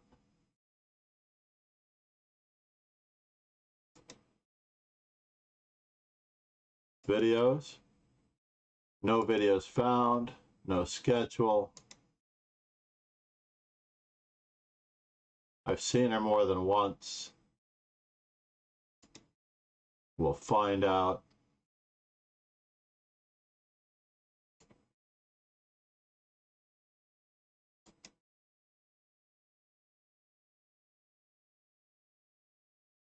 Maybe not.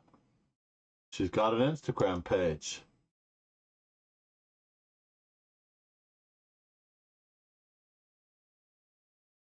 Maybe not.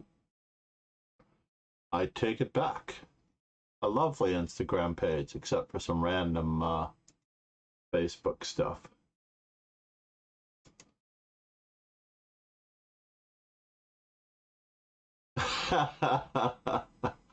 No, I go to the bot page and it bans all the bots for you. There's an automatic ban hammer on the Twitch page.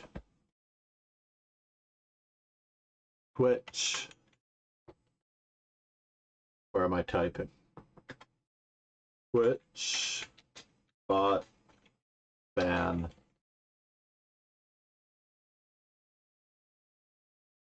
tool.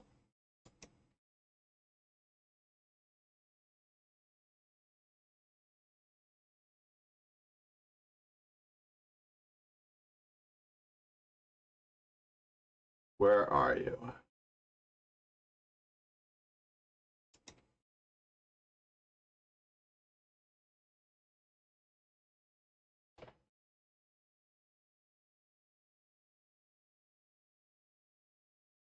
Twitch adds phone verification to fight bot attacks. That is true.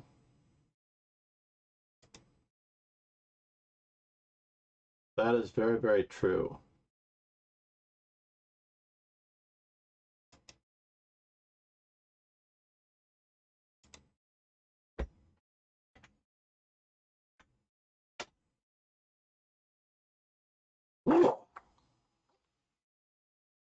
Sorry.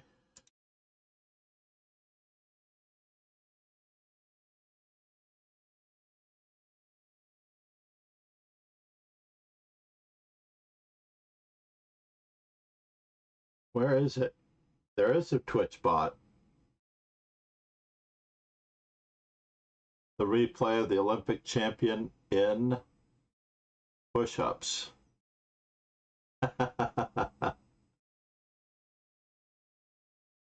I've used this Twitch bot before. Where is it? I don't want videos. I do not want the videos. I want Twitch ban bot list. Maybe it isn't a Twitch page. Here it is. I believe that this is the page that you can use to ban the Twitch bots from your page. And you can select all of them.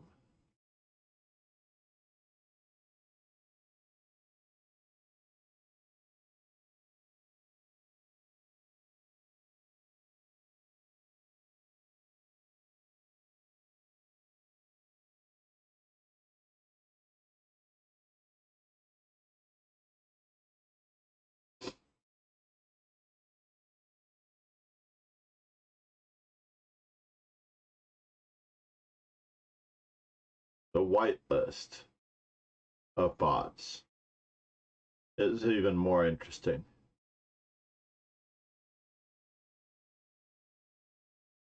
Yeah, La Kaylee should be banned. She is lurking in 4,575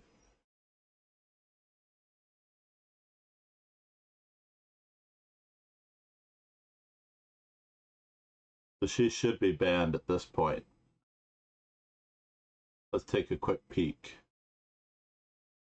Maybe we can go to the sudo gm anti.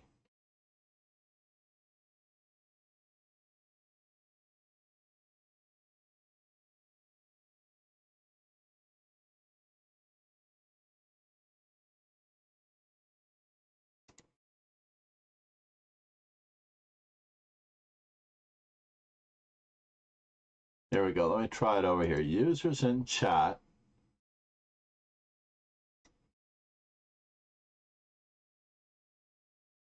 This user has not been banned in this channel.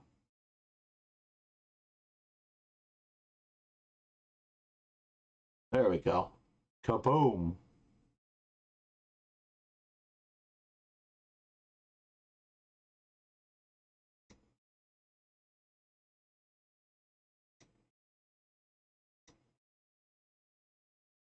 I don't understand why they say they're GMs. Like, even Grandmaster Gowry, like, I love the fact that he is working hard on his chess. But interestingly enough, it feels more like he's... Did I get the warning from Norton with the link? I did not. Is there a warning on that particular one?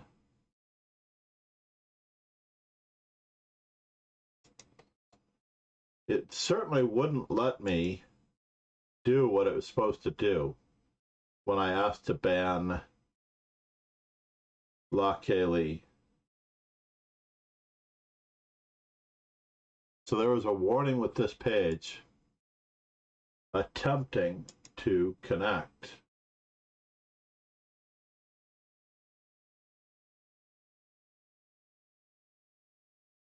Let's see if I can find my, hold on, let me just use it. I'm going to use it in Google Chrome. I got to make sure that that I am connected.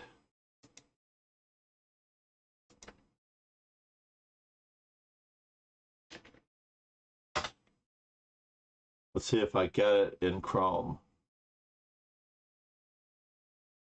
The ban hammer is swinging. So it did not work, but the site did work in Chrome. There's something about Microsoft Edge that did not allow it to work.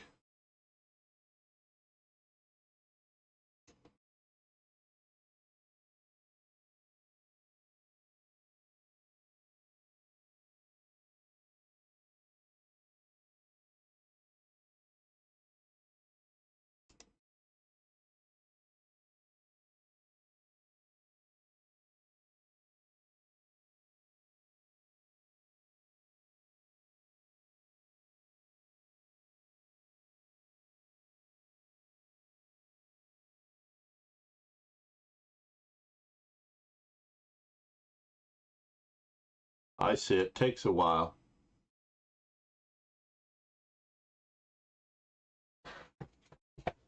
I'm happy that Grandmaster Gowry is working on becoming a Grandmaster, yeah, but he seems to be more of an entertainer.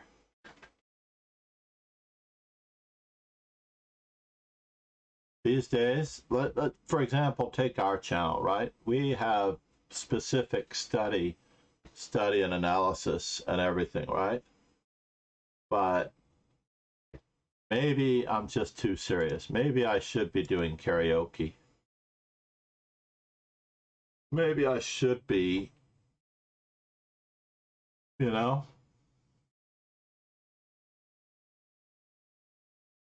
doing all those other things and actually be only a national master but call myself a grandmaster, and I will get more viewers.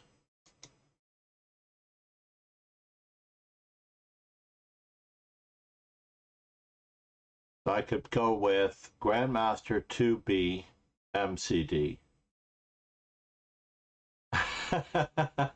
Exactly. Exactly. I am fully with you on that one. Speaking of singers on stream,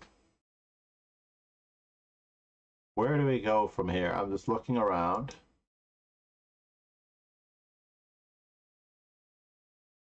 looking around. Freya chess. I have not seen Freya chess in some time.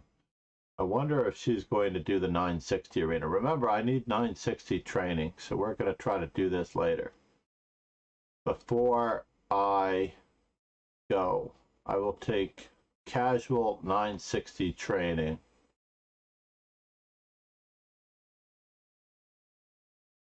Wow, the banhammer is really going to town, isn't it? I'm lucky that we can still read my chat.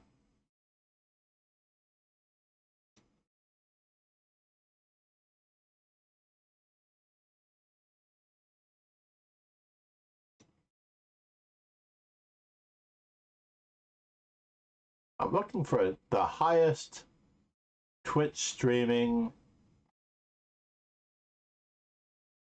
GM Feingold. There we go.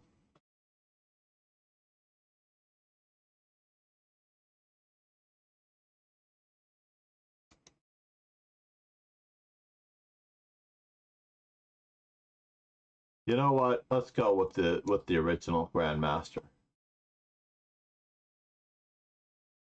He's got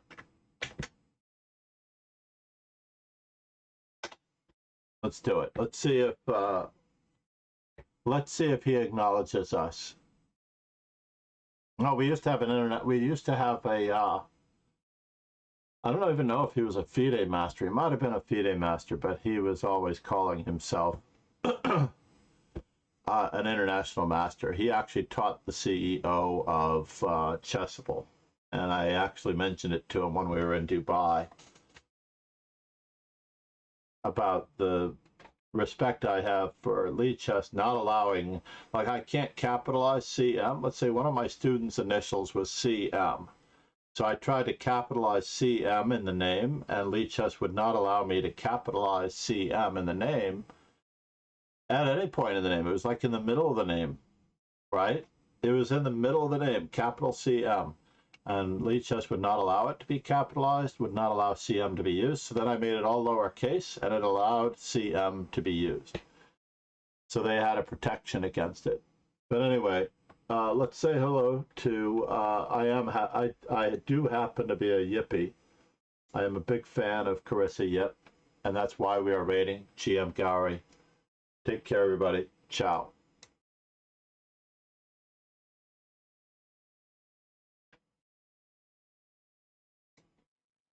Yes, it's coming. Okay, so Why why? because Pond on this is protected by